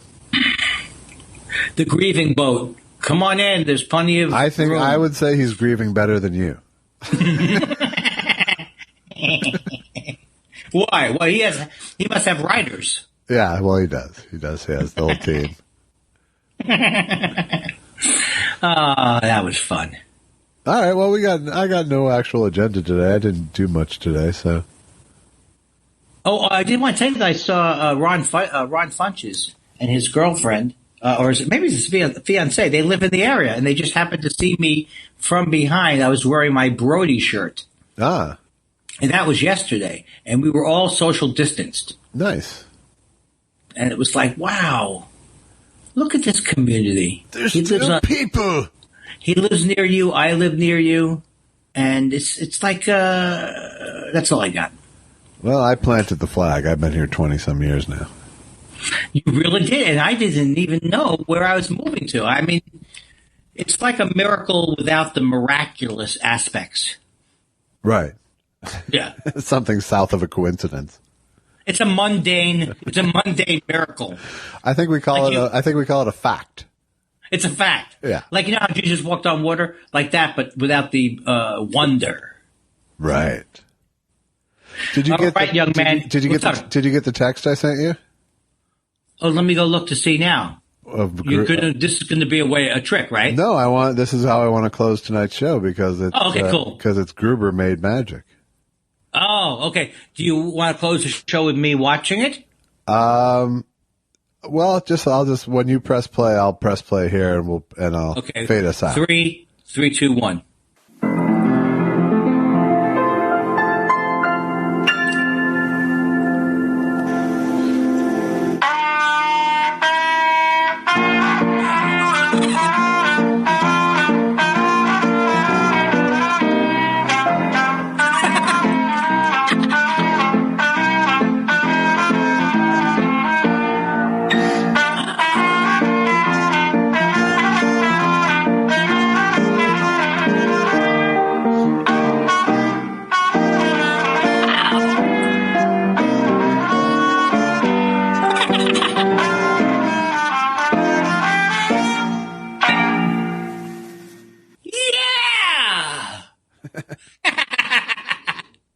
That was great. Fellas, I have 3,000 words to say. Quit screaming and start singing from your hearts, huh? You're doing fine now. Watch your oohs. Come in on the low notes, Mike. Carl, ooh, you're Come on. Dennis, you're flatting. Okay, Mike, you're flatting on your high notes. Let's go. Let's roll. So you're big stars. Let's fight, huh? Let's fight for success. Okay, let's go. Now loosen up. Be happy. Forget the people in there. Turn the lights out in this room. Turn the lights out in this room. It's a great idea. They see so many people here. Okay, fellas, you got any guts? Let's hear it. Good evening. How are you? Oh, I'm good. Et vous? Très bien. Merci. Why a regular greeting? Is it because we're such geniuses that just saying hello is so mundane for us? Is that what it is? When you do it 5 times in a show, I think spicing it up isn't a bad instinct. Hello, Tuesday. Hey, hump day. Hump day. Oh, Thursday. I can't believe it's not Friday yet. Yeah, something like that really spices things up. Let me tell you something. I'm immune to your consultations. I'm quite aware of what I'm going through. That was a good poll. It was. You got it all out. I'm quite aware. Don't go back. Don't go back, and it'll be perfect. Well, what's great, though, I know that would be... No victory lap means good joke. That's right. But, man, that is some... I don't know. Do you think it's somehow... sometimes I think because he's British and a genius that David Bowie wrote such great lyrics. It's like a British... you put it in your cupboard and you got your thing up on the bed sit. He's got all these words that I don't normally hit. Yeah. Elvis Costello uses a lot of those words, too. Yeah. Yes, I've learned words from him. Sure. I think you're trying to say that. Not trying to say that. I think you did say that. I think even tenterhooks was one that I learned from Elvis. I don't know what that is. I've been on tenterhooks, ending in dirty looks, listen to the music, thinking about this and that. Pump it up like you don't really. Yeah, but thanks when for helping. I thought it was tenterhooks. I know. Now, what are tenterhooks? It's what meat is hung on. Ooh. Okay. Yes. Meat, sir. Yes, and then I'm rearing or raring to go. Well, that's good. I thought we already started, but, whatever.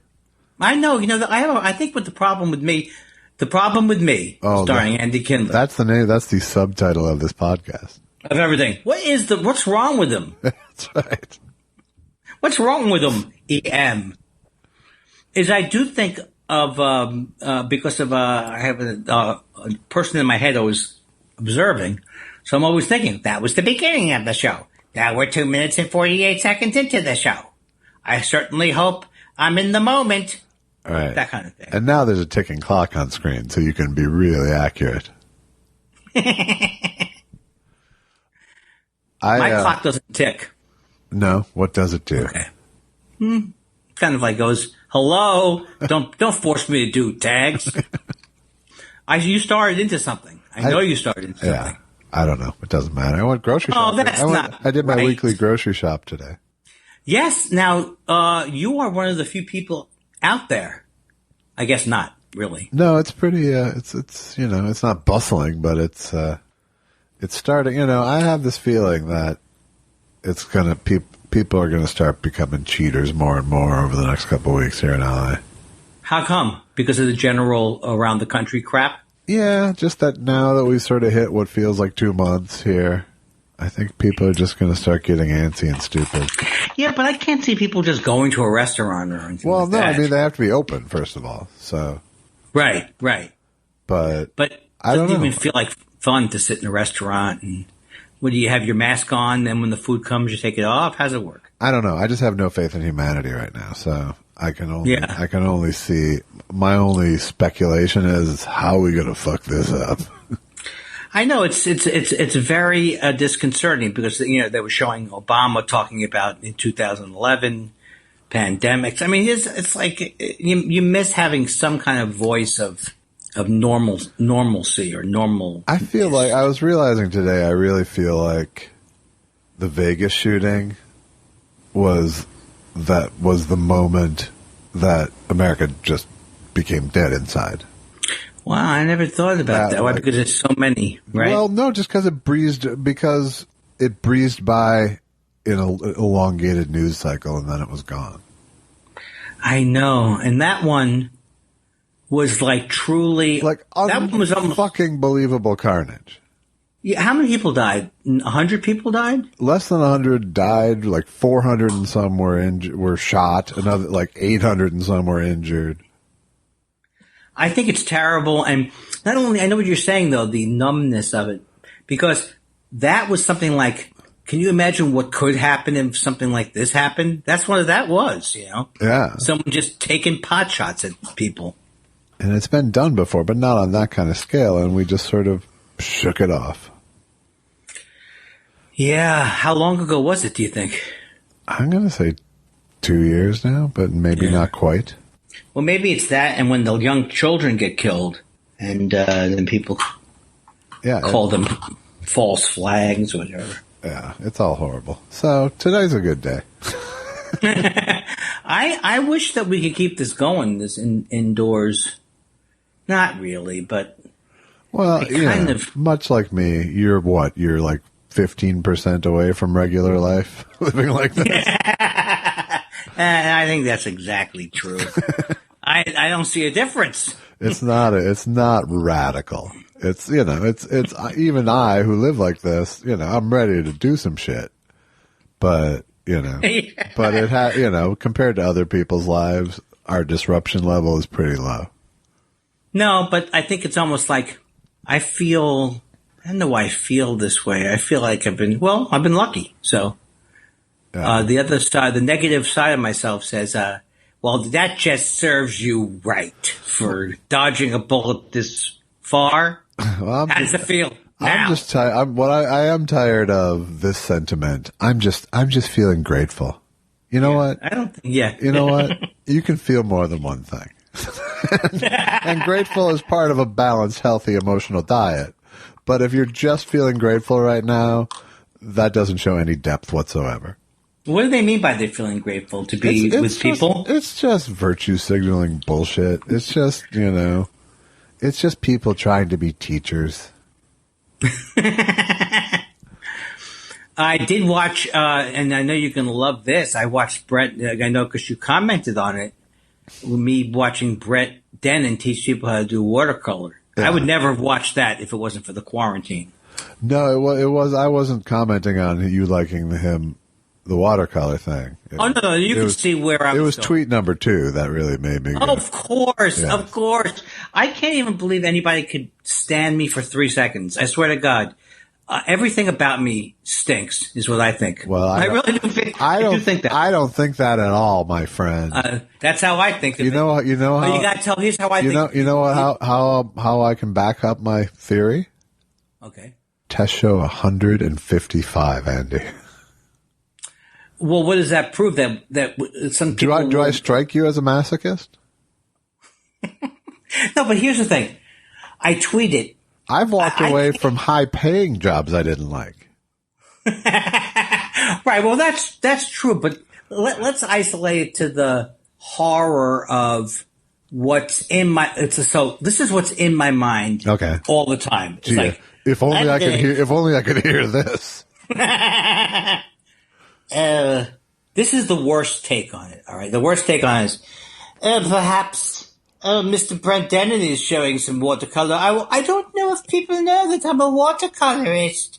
Perhaps I'll show a little bit of his, and I'll do a back-end runaround to mention about my favorite Winsor Newton color, permanent magenta. Oh, you asked about my watercolor? Yes, I dabble in that. That's it. That's, I can't. No, and I could, and I have to say, that kind of felt like where it was coming from. Yeah.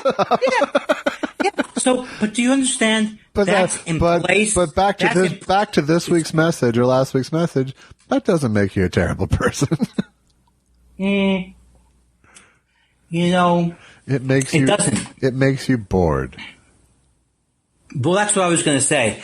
That was in place of tweeting about Biden and the affair, and you know what I'm saying? No, but there's. I resisted a million tweets, but I was bored. But in the scheme of people's pretentious presentations on Twitter, it doesn't rank.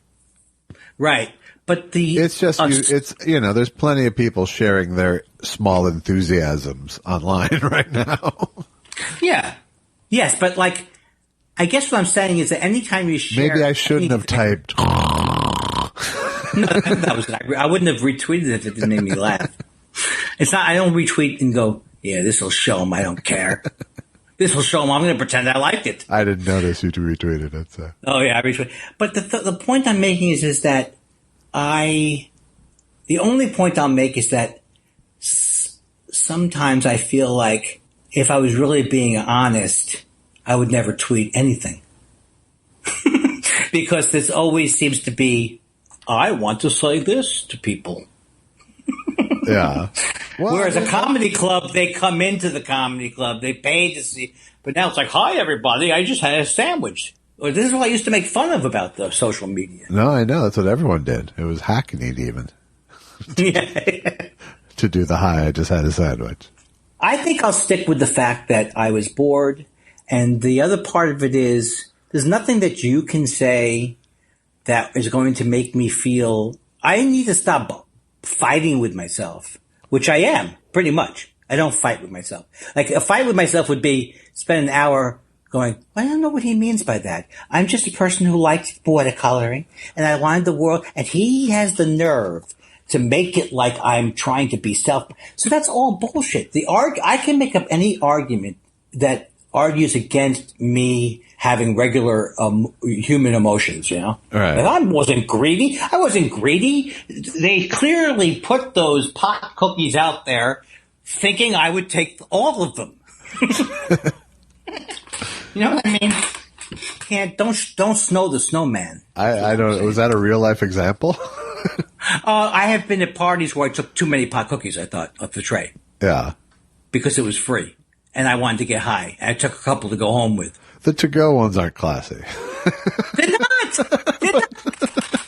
They're not. So would you say that you've never took one to go? Probably not. Probably not. I don't see you. I see you being. Well, I mean, it depends. If I was way deep into them, maybe at the end of the night I might take one to go. But I wouldn't. No, that's not me. I wouldn't plan ahead the way you did. Oh no, I'm drawing maps of who's there, who can cover my rear exit. That's a long heritage of Jewish greed. I know. When you see old ladies stuffing napkins at buffets at bar mitzvahs and stuff, that's just that with a little extra. That's what it is. With a little extra. I also think it's a little bit of addictive behavior sometimes. In the old days where you couldn't get pot like that. Well, that was my mom. That was my mom's compulsion. Was, I really like this thing. Now that I like it, what if I run out? So, she would end up stocking up on these things in like pretty crazy amounts sometimes. You know, not like. I'll give you an example. I can't even, just, it would be like a chip that she likes, or, a particular, just whatever, something that was non-perishable usually, some sort of snack. Okay, I'll tell you something else. I have stolen money from my mom's purse until she died. Wow, that's a big confession. Because she doesn't have it in a purse now. But she had a drawer with 5, 10s, and 20s. Yeah. And so, like someone who thinks they're getting away with something, she's not going to miss a couple of these 20s. Who am I stealing from? It's so sad. Well, it's so sad. But clearly, human, and and you wanted to confess it to a few thousand people. I did want to confess it, but I will say that if there's any women out there who had the kind of purse my mom had, you deserve to get everything stolen out of it because you're tempting your children. Like you told Susan that time, which I hadn't even thought of that, the crime of opportunity. Yeah. What a crime of opportunity. That's a crime of opportunity, Mom. The dollars are hanging out of your purse. You have gum. You have everything. I'm stealing it. Right. Till she died. And no, I'd say maybe a couple of months ago. I took one more 5 out of the thing. Yeah. And was it to go like I'm going out for a bagel, I need money? Or was it just... It's here's what it is. Or was it more compulsive than that? I'm here at my parents' house. Maybe I should take a little extra money. I mean, what if everything goes south? It's one of those things. I don't really know what it is. No, I think it's always, in the moment, it's always like, I could use an extra $15, $20. All right.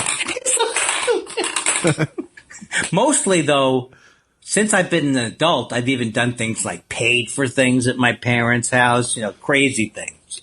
Yeah. No, I'm sure sure you felt like you were owed it somehow. I think the problem is if you try, I think there's two parts to this. It's me confessing things that I'm not proud of, and then I don't think there's really a good excuse for it. Right. Well, let me just say this, Andy. It's a good thing your mom died of Parkinson's, because this would have killed her.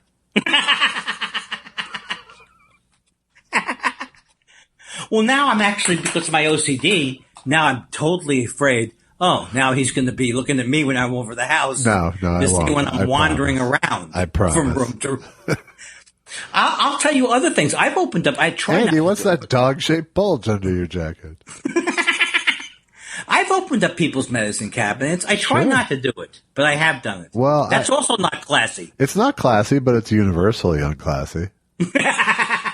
Some of the great America's Funniest Home Video videos were people setting booby traps in their. Oh, that must be great! It's fantastic really with a hidden camera. So they tempt their family member to go in there? No, they do it at a party. Well, I knew the woman who was in that commercial, which was a pretty funny commercial, where she moves one thing off the medicine cabinet shelf and the whole thing goes. Yeah, I've seen them rigged to do that. I've seen the marbles, full of marbles. What's that? What's that one? Like they filled the medicine cabinet with marbles. So when it opened. I still think the best joke of the whole podcast, in my opinion, is when you said something about me not needing to short sheet my bed. Oh, that was a text exchange. You said I short sheeted my own bed. I said, did you notice? It is good. There was a great short joke in the Alan Zweibel book I'm reading, and I'm alternating between Zweibel and Zweibel. About he was talking about when he was on Saturday Night Live early on, and he was getting his courage up to be around the heady people, and he had Gilda Radner had talked him into paying for this big dinner with like Paul Simon and Lauren and all these people, and he felt comfortable enough at the end when they went outside. He's standing next to Paul Simon, and he goes, "You don't know it yet, but it's raining."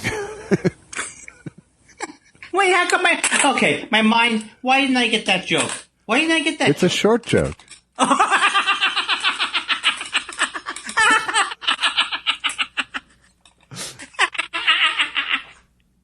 Now, how did Paul Simon react to that? He said, "Luckily, he laughed." I love that. That is good. Oh my God. Wonderful. Yeah. He sounds like he's a pretty funny guy. Yeah, absolutely. He's a delight, at least in his book. You know what's amazing is that I'm able to come up with really incisive observations like I'm making a lot of noise besides talking right now. Is that one of them? I don't know why. Why do I feel like Don, like the guy who loves it when Don Rickles puts him down?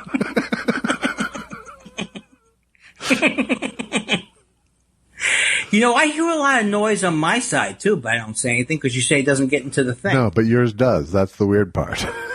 Oh, now I feel bad. No, I've just been editing before I called, so the first 2 nights of the week there's a lot of noise. Well, what I'm trying to do is realize that creaking back in my chair and doing these types of dodging techniques doesn't help. Right. No bob and weave. We don't need it. Yeah, there's no reason to. Why am I stretching out? This is when you don't stretch out and move your body around like a cat. Or do it on a quieter chair. Get a dining room chair to do it on. Exactly. No. You're right. I could do it on a quieter chair. The reason why I picked this chair was the chair is a short chair. from Jimmy O's Furniture World. I go by Jimmy O's. I go, this cannot be a good development for Jimmy O's, right? No. There's no way there's less traffic at our store ever since the quarantine. Right. Oh, man. Yeah, that's the thing that is, I keep going, well, at one point. Now making tiny masks. For our diminutive clients. One time, did I tell you once that he wrote in the newsletter something like, what do you think, you're going to get a growth spurt? Or something like that. Some joke to that effect. No, he does. He has those signs on the side of his store. Oh, that's where I said it. I'm mixing it up. That's where it is. It's not from the newsletter. It's from me passing it by. What do you think, you're going to get a spurt? At some point, no one enjoys that. No short people. I'm speaking as a diminutive person. I think you do, though. I think, I do. If you're going into Jimmy O's, you've come to peace with some things. Do you think the big and tall concept really worked? That big and tall people would have. Well, as one of them for much of my life. Oh, you could do both. What is this? Someone, I swear to God, come over here. Put a glove on and punch me in the face. That's all I'm asking. Okay. I'll come down to the front door. Boxing or just medical? No, put a glove. No, put a medical glove. Okay. I don't want you to get COVID by punching me in the face. Kick my ass. Right? Right. I'm not asking, I'm telling. I think I have locked myself into a terrible thing right now, though. I'm afraid to. I'm locked in a good position, but I'm looking at the screen askew because I'm afraid to close Safari because of what happened last time. Just make sure you click on the Safari screen. So on the upper left corner it says Safari. Don't click on that, right? When it says Safari, then you can quit. But if it says FaceTime in the upper left corner, don't. Oh, you think so? If this goes, I bet. Okay, you ready? Okay. Let's see what happens. I swear to God, it'll be your funeral. Okay. Hello? Hi. How could it be your funeral? What could happen? I don't know. I didn't feel like the stakes were quite that high, but but I was willing to go roll the dice. It's your funeral. Did you get? I haven't listened to this week's show, but did you? I assumed that you would do a number. Either in this show that just came out or the one before, of hang-up runner bits. There's plenty. There's some in this week's too already. Right. Well, that's what they come for. You'll come for the sketch material, and you'll stay for Andy's emotional problems. This last week's was a triple start because of I edited together the triple false start. How would you say a word like hijinks came about? I don't know. Guy that ran into a guy named Jinx. I don't know. Oh, I like the way you handled it.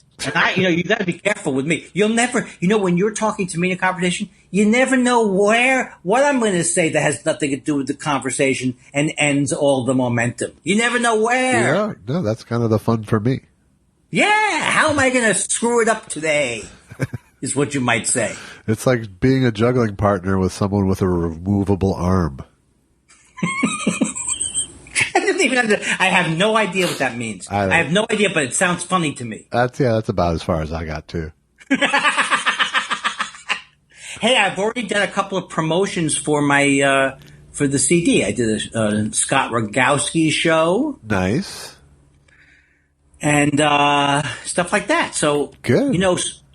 Have we talked about this? That it's because Susan remarked that, except for the fact there's nothing you can say like, oh, you planned to wait this long. But it's actually a good idea because nothing's going on. It's a good time period to put out something digital. Yeah. So I'm hoping, I'm not getting my hopes up. I just want to have a gross of $100,000 on the first day. Seems that's nothing big. No. It seems like a perfectly pipe dreamable amount. I'm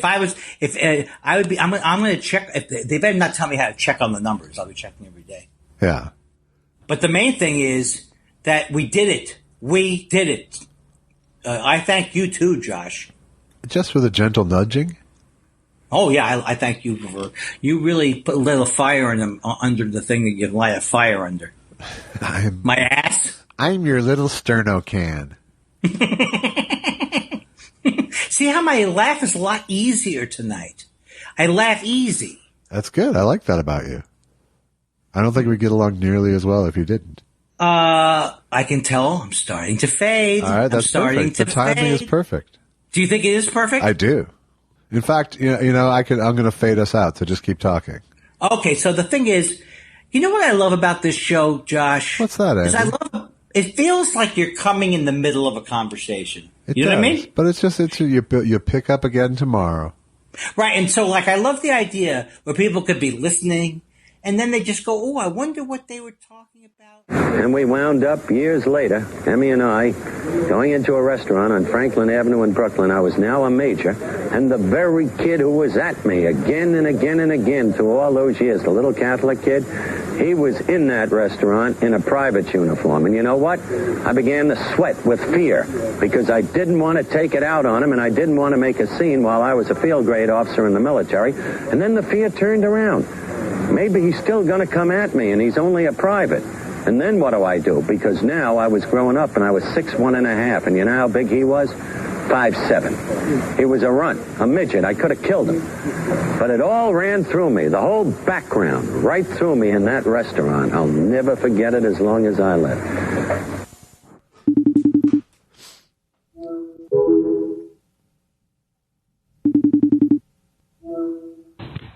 Well, I blame myself for the mix-up, even though I think I did everything right.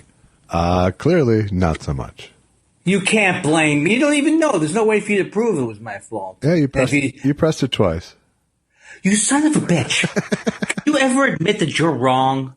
Maybe you're wrong. Hey, maybe you're right, but you are wrong. Or something like that. Maybe you're right, but the fact that you pointed out is wrong. Hi, Andy. Hi, Josh. My best friend, Josh. But he's not my best friend because he has a guy named Dougie Smith who we used to play phone calls and strings. Phone calls and strings. That's all I got, but I'm working on it all day. Yeah, well, it wasn't even the right name. It's not Dougie Smith? No, it's not. And then it's not Sam Malone and other names from Cheers? Right. How are you, young man? Well, not feeling so young, but I'm fine. If you're not feeling young, I must be close to dead. Well, nevertheless, that's how I picture you. No, that's just that one time when we had sex. Oh, the quarantine is getting old. The homoerotic, the homosexual humor is starting to perk up for me. When I say perk up, I'm talking about my penis, which no longer perks up. I just saw Rip Torn's penis last night. That's your joke? No, that's the truth. I watched The Man Who Fell to Earth, which features a scene with Rip Torn's penis. Oh, that's David Bowie? Yes. See, aren't you proud of me? Sure, I guess. Is it a good movie? Andy knew a thing. It's pretty celebratory. Over here, it's a red letter date. Yeah. I'd seen it before. I didn't watch the whole thing. I watched probably 2/3 of it and had to go off to bed. Here I am, making sure to drink my apple juice because God forbid I should drink something iced. Yeah, or caffeinated. No, I have to have that right next to me if the other stuff doesn't work. Gotcha.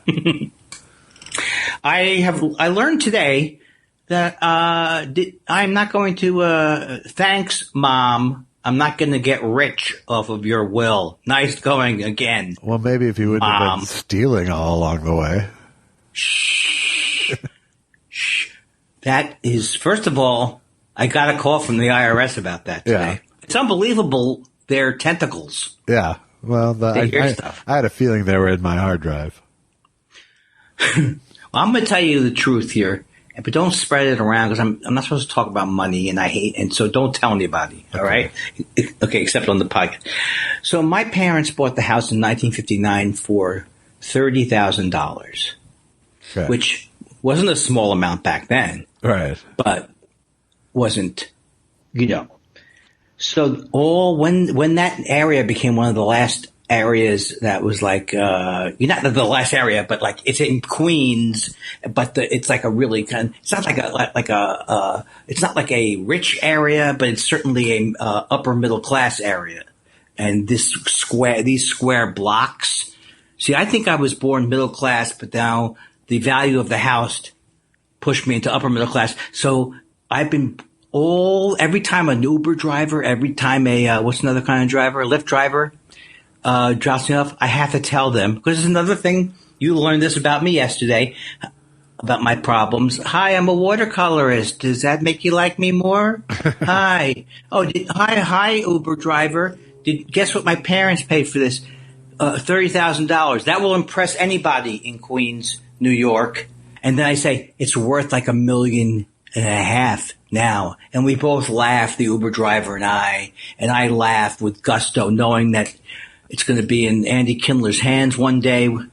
And turns out that my mother owes like $1 million on the house because she got sick. Yeah. Thanks a lot, Joan. So we had to use a lot of that money for her. So I don't think I'm gonna. It doesn't look promising. Well, if only she would have listened to Tom Selleck.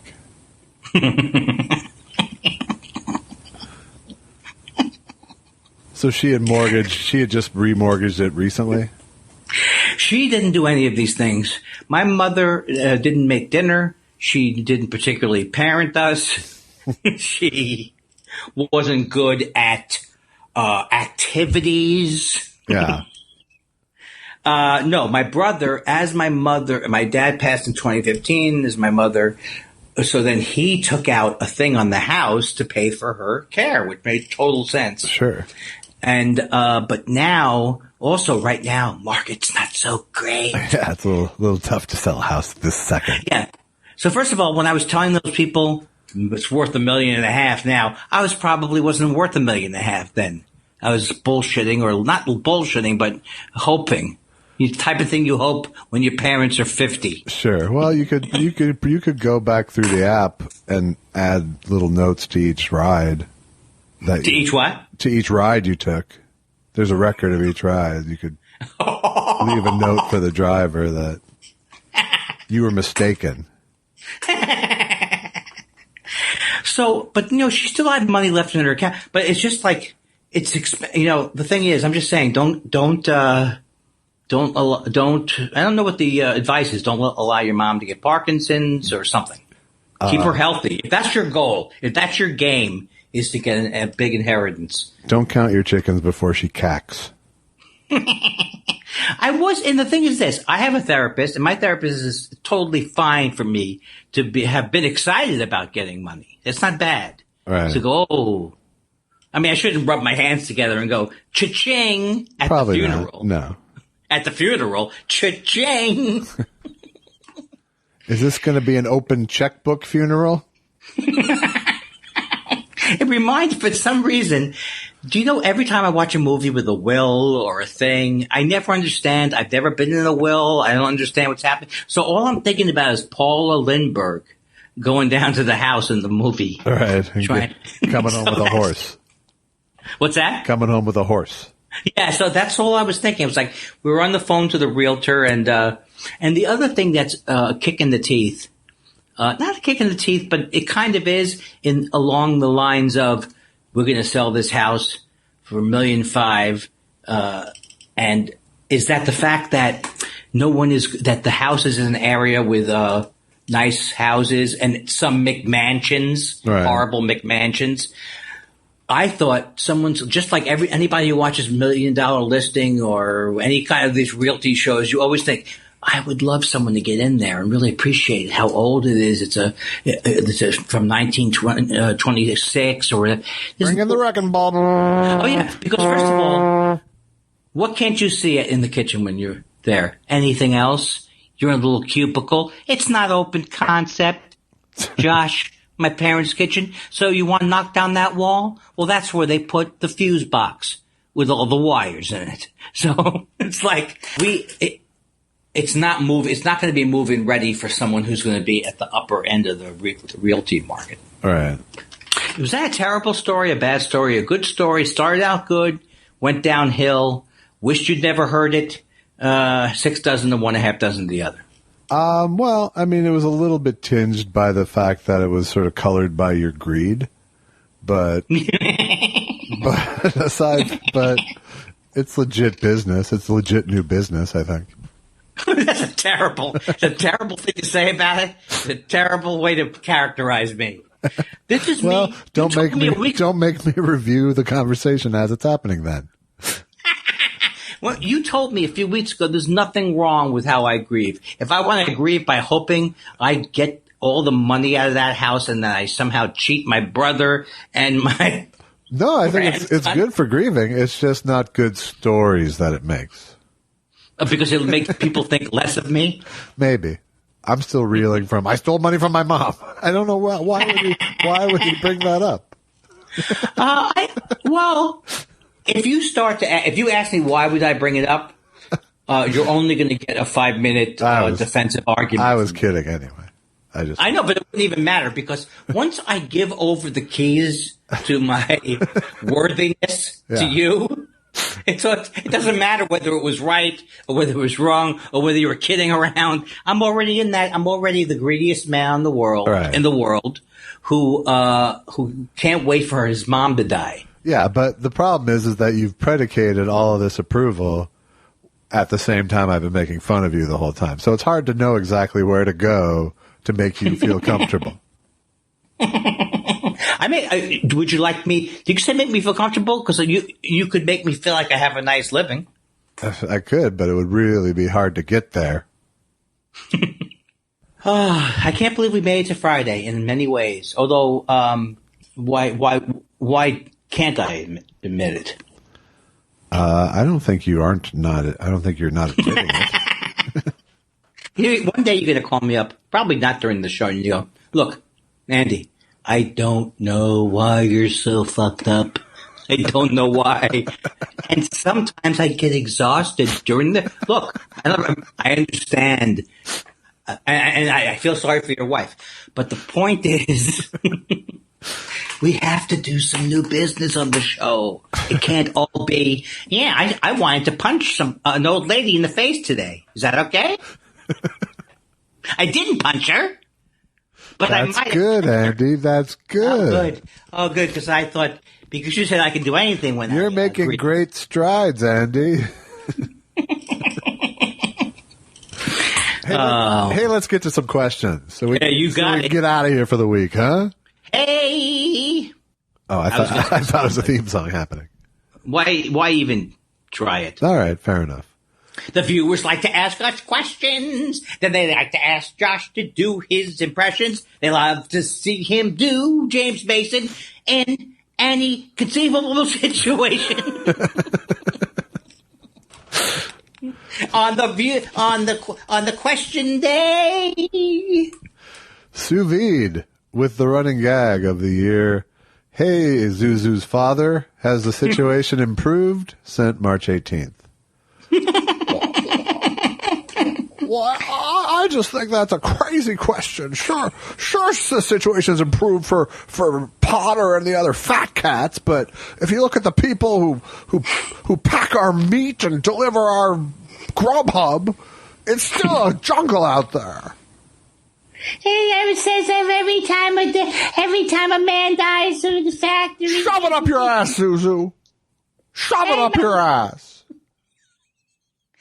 The doctor says that every time someone dies, they get a wig. Shut up, Zuzu. Just go over there and punch your sister so she'll stop playing the piano. Look, you stupid girl. You can't play the stupid piano. There's something wrong with you. Would you get the stupid piano? I'm going to burn down that goddamn piano and piss on its ashes. Oh, you'll get a Christmas tree in your ass. Merry Christmas in your ass. All right. Annotated MST. You really we both gave that the College of Humor try. Absolutely. That was fun. Annotated MST says, J. Elvis Weinstein, what would the My Pillow guy be like if he were president of the United States? I'm sure you have a take or two on that. I'll do the music for you. Schmink, schmoop, doop, doop. Ladies and gentlemen, the president of the United States, the My Pillow guy. Well, thank you very much. It's good to be here. I'm here for the State of the Union, but first I'd like to make sure that everyone here is right with the Bible. I'd like to know that I think we all know that it's time to make this a Jesus nation. Not a Christian nation, a Jesus nation. And that's my first presidential order, is officially we are now a Jesus nation. And everyone gets a free My Pillow with the purchase of a My Pillow at regular price. And everyone has to buy the Egyptian sheets, which are warm enough for winter, but still light enough for rapturing. Hey, if I want to clean them, what about putting them in the machine? Are they machine? They are machine washable. I'm so glad you asked that. Oh, cripes. I wouldn't make anything that wasn't 100% machine washable. How about, do you make any pillows for the Jews? I make rock pillows for Jews, because that's all they deserve until they accepted Jesus as their Lord and Savior.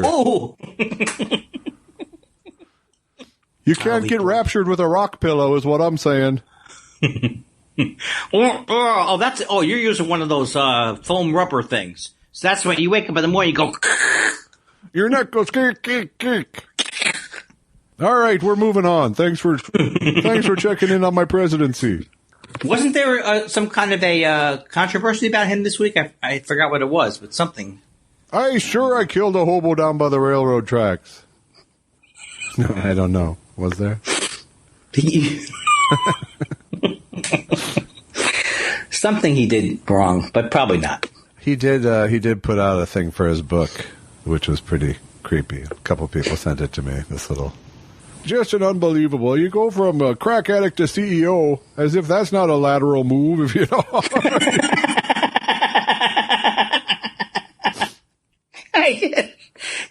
Who would have been the worst person to do coke with?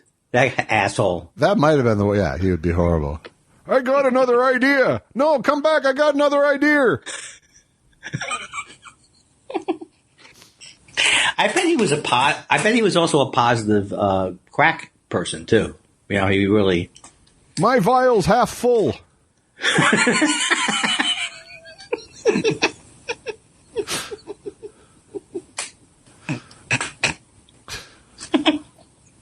All right. Mark Thompson says, Andy, I wish your OCD was less creative in its labyrinthian efforts to make you feel bad.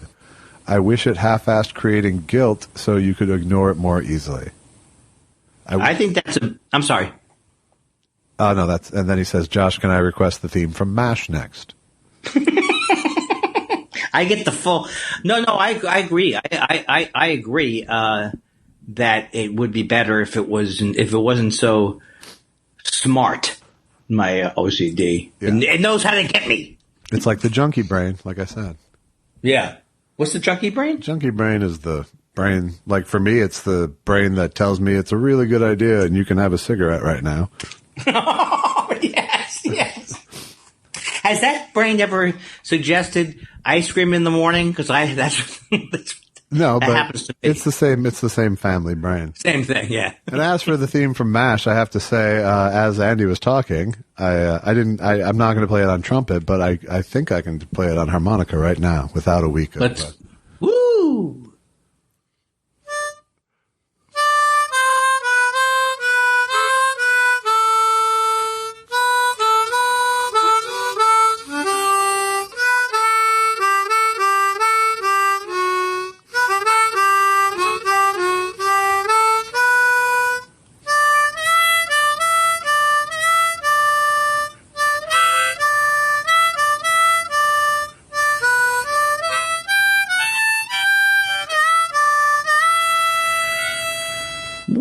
Oh, that was nice. Thank you very much. I have an announcement. Colonel Blake spun out. He spun out. It was shot down over the Sea of Japan. And there were no survivors. It spun in. There were no survivors. All right. And still, they wouldn't put the laugh track on that. Exactly. Radar, put a mask on. These things are seared into our soul. Forever. Mark Turetsky. Hey, Josh and Andy. I heard that Larry David and Jeff Garland tried to turn ice creaming into a new bit catchphrase for Curb. Oh, no. I don't think I totally forgot the thing about it is that's an example of what we're talking about. That was a real thing that happened.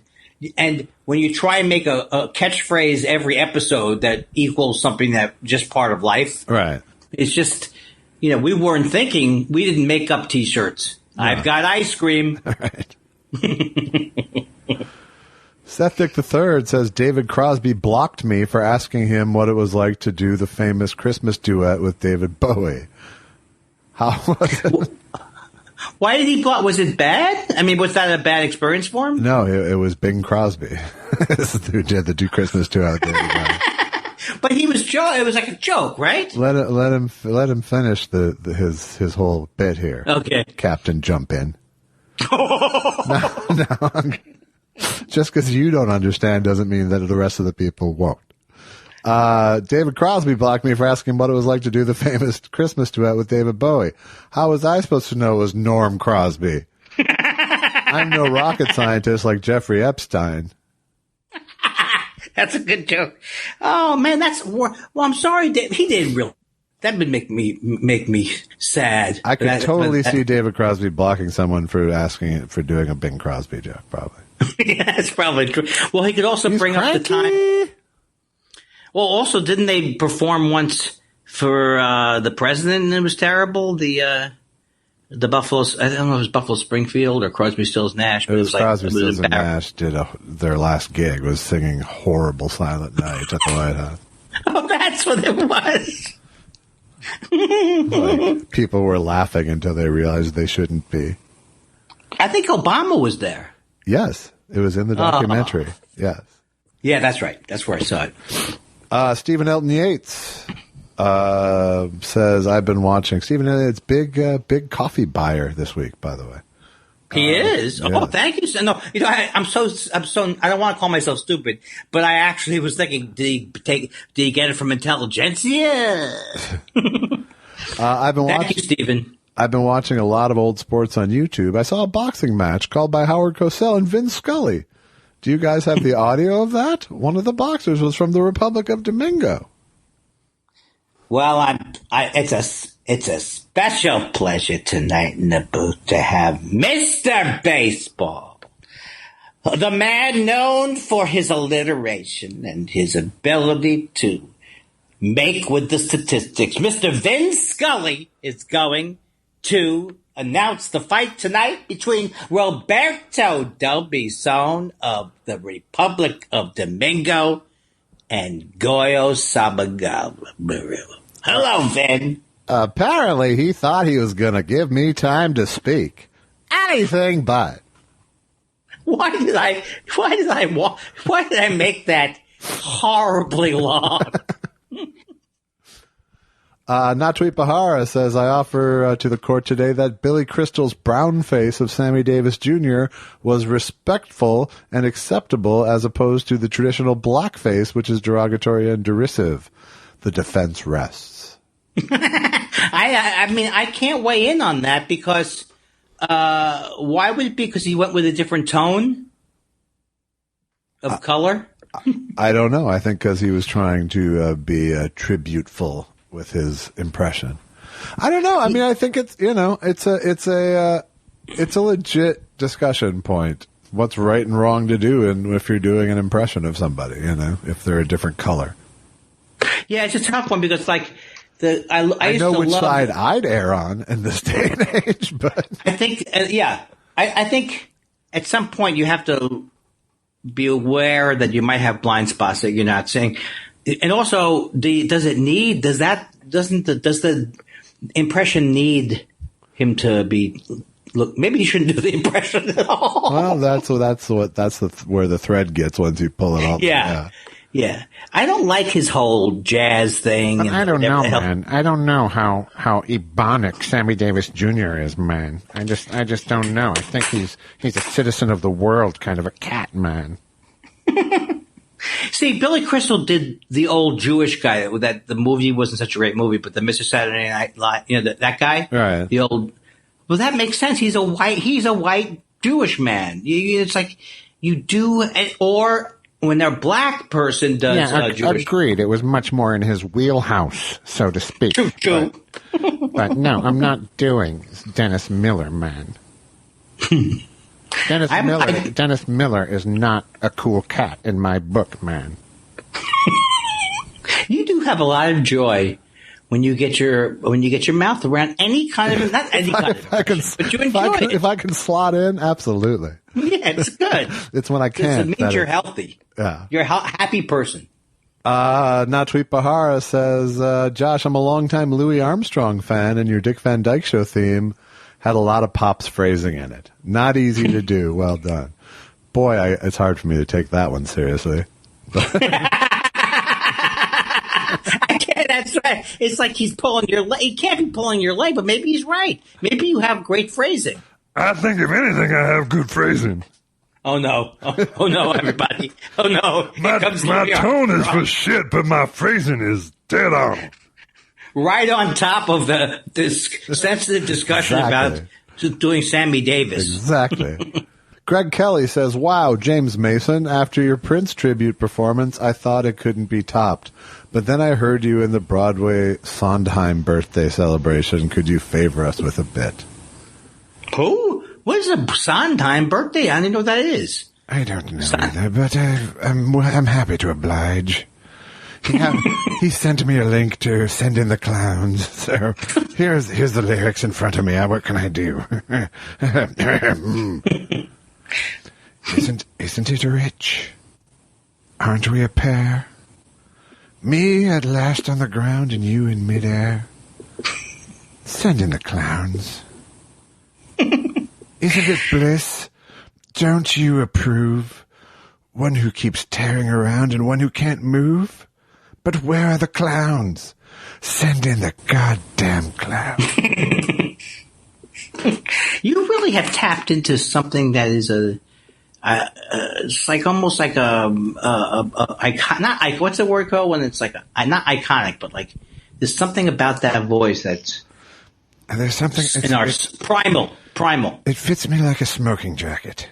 Television Savalas says, hey guys, last episode of the hence the humor era. It's a milestone, at least to me. Do you have milestones that no one else would regard as such? I have a milestone when I started to go into therapy. You call it your birthday, for God's sakes. My birthday. That's kind of sad. No, it is good. Well, I'm not selling it. I'm not saying it's a good bit. If people in recovery can do it, you can do it. Oh, that's right. Now I'm saying that I'm like an addict, and now I'm saying I'm better than an addict, or I've suffered as much as an addict. I'm sorry. Just showing you how my mind could work. Well, I will say you absolutely have suffered as much as an addict. Without the joy. Yeah, probably, yeah. No, or at least the relief. Well, I get the addict rush from being a pot addict. Well, that's good. It's no gateway drug for you. It's a goddamn tunnel drug. Am I right? Dan Wade says, I was watching an old Dick Cavett episode, and at one point he had James Mason interviewing a baby. It made me wonder, have you ever put carrots in the sous vide? It's a great flavor. Everybody's good at zagging these days. Yeah. I have not done any vegetables in the sous vide. I know that you weren't really asking, but I have not, and I'm going to. Is it something that's done? It is something that's done. I don't know. I can't quite figure out why it would be better, really, than several other preps.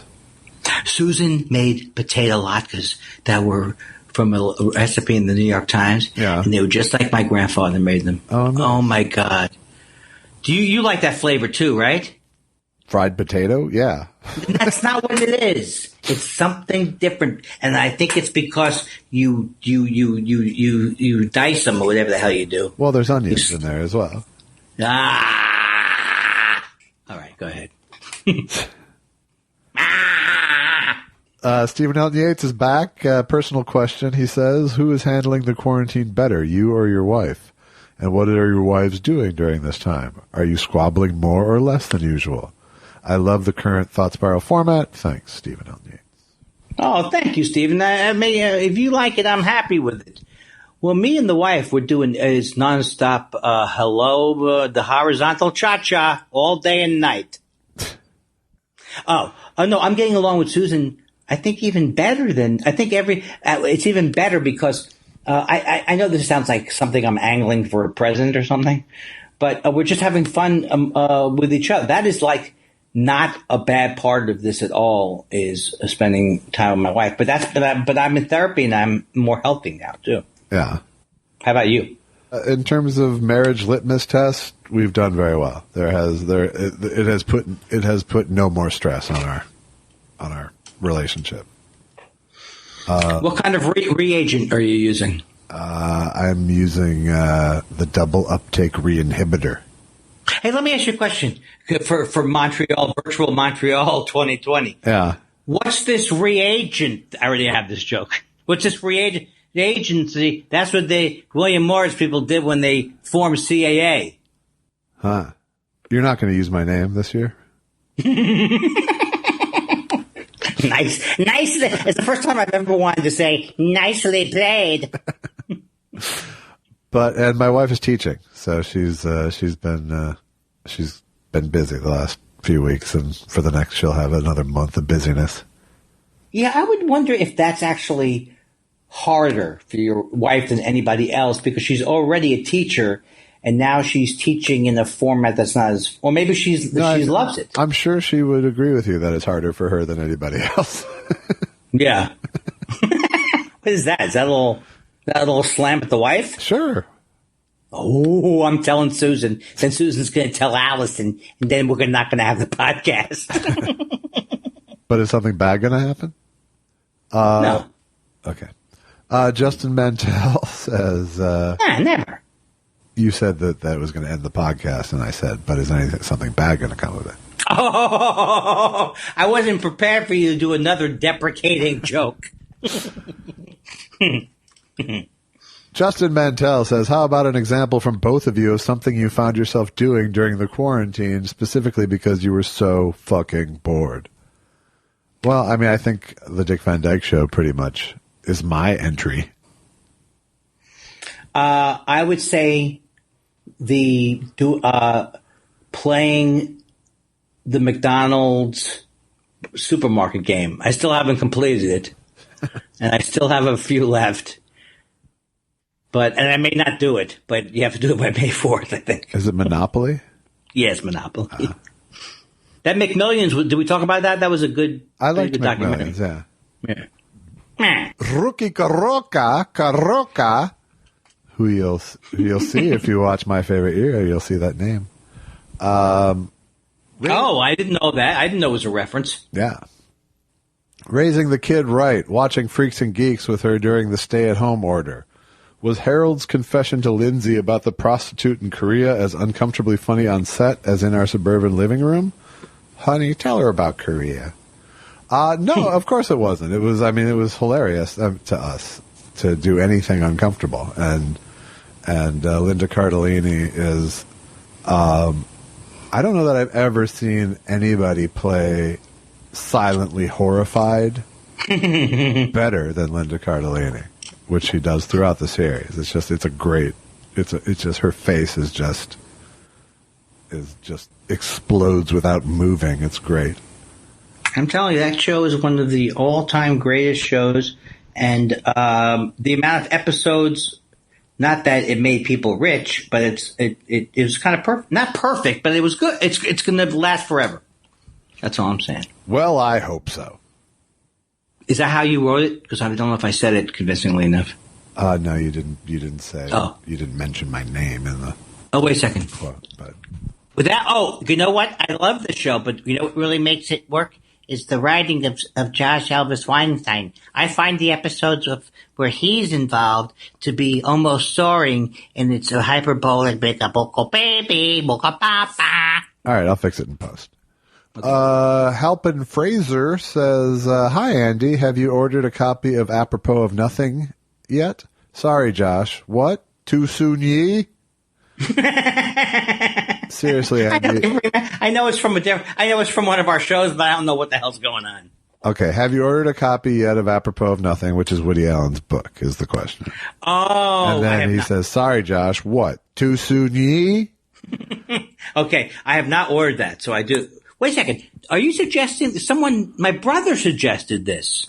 What? That I read that book, so I probably will order it. Yeah. I don't know what I'm saying. Are you an Audible guy? You can't hear me? I'm only laughing because I was primed to laugh by then. But I still say it was good. Sometimes delivery is the thing. I hope so. Larry Harold says, "Love the current format. Day-to-day mood shifts from warped old man and warped young man add texture. The Lawrence of Arabia struggle is hilarious. You guys are the best." Oh, I think I read that one, so I'm already primed. What's that? Who's the warped old man in that scenario? That's you. Oh, now I'm insulted. No, I think he's right. And I think it also shows how a man who, I don't have early dementia, but you could see how someone my age starts to lose it when you listen on a daily basis. Absolutely. It's like steam rising from the show.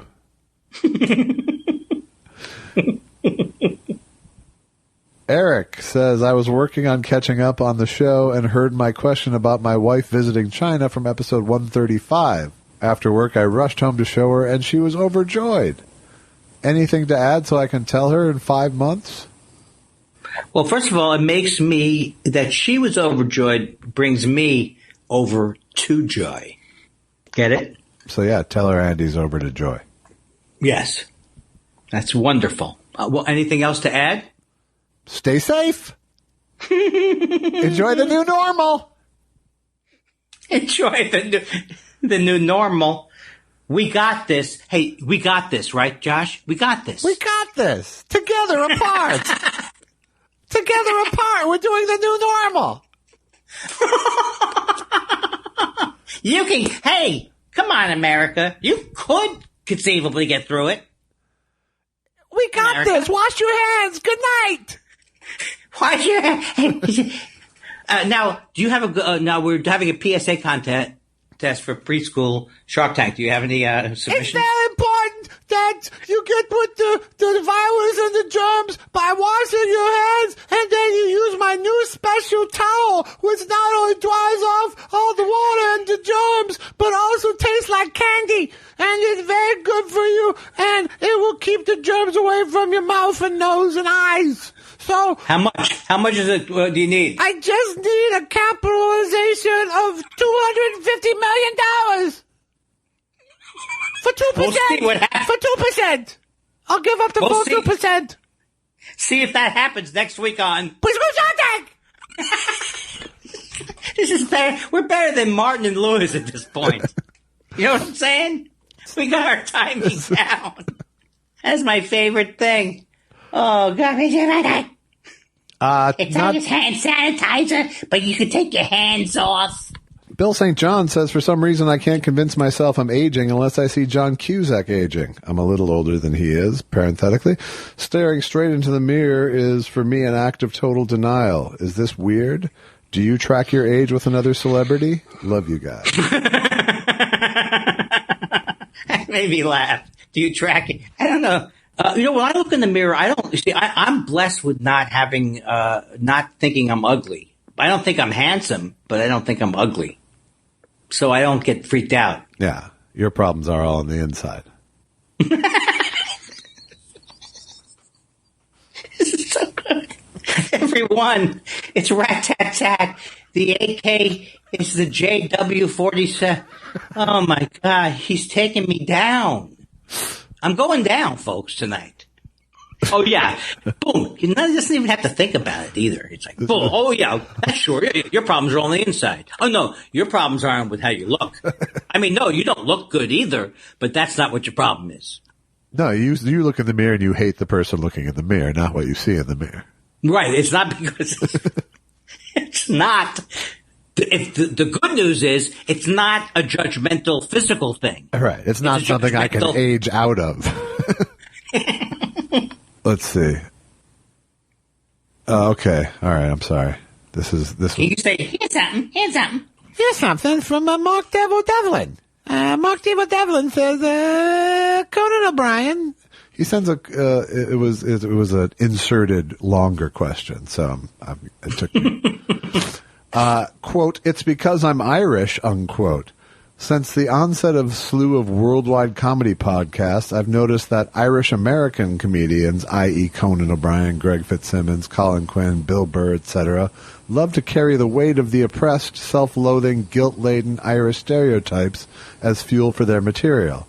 I'm here to tell you that no Irish citizen here in the country of Ireland feels the soul-crushing misery of their ancestors as intensely as their American counterparts see it. What do you think of that? Have I blown their cover, or did you already suspect this, Josh and Andy?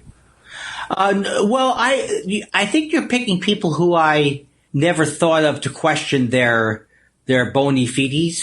Yeah. About being Irish, but I absolutely believe that someone from Ireland would have a better take on whether what they're doing is, if they're pushing it or if it's, but they, like, I know Greg Fitzsimmons had a lot of that, and it's a lot of that, did you say Bill Burr? Yeah. I mean, they had like a rough upbringing. I didn't even know, but I don't know. I'm ambivalent about how I feel about it. Well, I know my mother-in-law from Dublin doesn't carry that around. But I also think that the American Irish experience is its own thing. True. America. It's not Angela's Ashes necessarily. Yeah, it's a dark, horrible story of when the Irish first came to America. They were treated like absolute shit for 2 generations or more.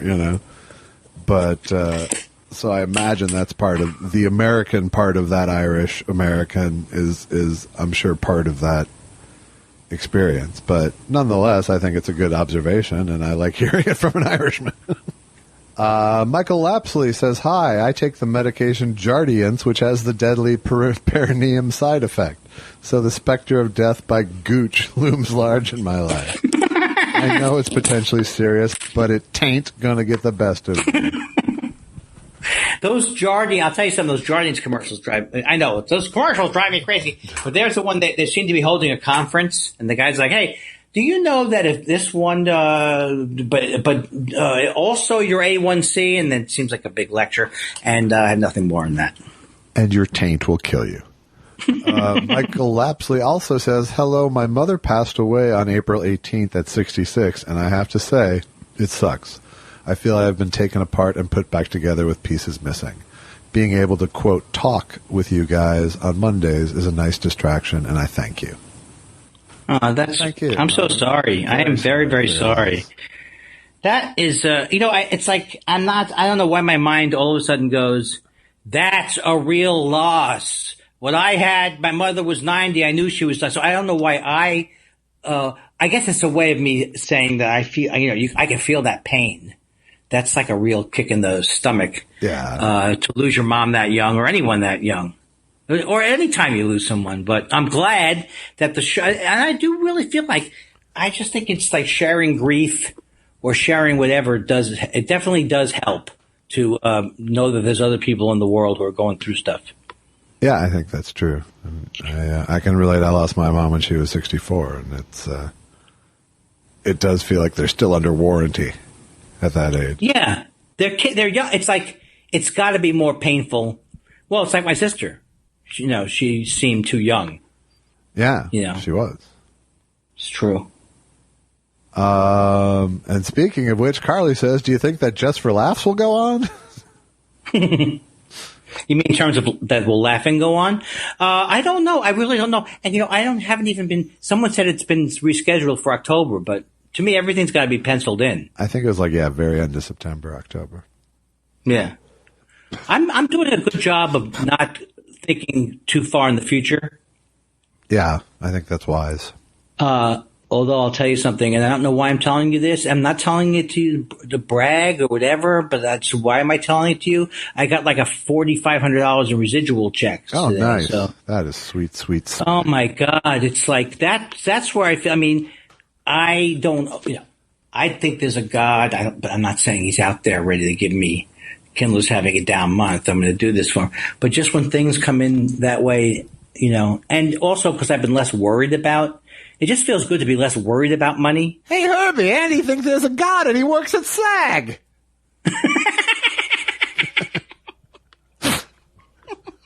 I love that voice. Hey! A.D. Morgan says, hello, an update on the lighthouse construction. I'm building faster now, partly because the melting of the Antarctic ice sheets is causing dramatic sea level rise, and partly because my idiot neighbor is building an oil tanker. Luck and health to you both. I like a good running gag. Hey, everybody, you should pre-order Hence the Humor. Yes, can you please do it? Well, not only that, what is the actual date next week? This will be coming out on the 4th. Okay, it's pre-order time, right? Yes, so you can pre-order Hence the Humor, Andy Kindler's new album on Apple and other streaming places that are coming on every day. And then the following week it'll be available even more places and for sale immediately. But why not get in early on this and have it just drop in your lap the second it comes out? Yeah. And now that we can make a very strong argument that there's a big advantage to pre-order. There's no advantage, but it makes Andy look better. And then, if you pre-order a lot, it'll make his ratings on iTunes and stuff be very high that first day. I was number one the first day on iTunes because of the pre-orders. So help Andy out. And if you want to help us both out, go to buymeacoffee.com/thoughtspiral and buy us a coffee or two or whatever. And if you want to just be supportive, go to Apple Podcasts and leave a 5-star review and some nice things about us. And if you want us to be happy with you, stay safe and be well. I couldn't say it better myself, and I can't add anything to it. And adding anything to it would just be superfluous. So I think we should just leave it at that last thing that you said.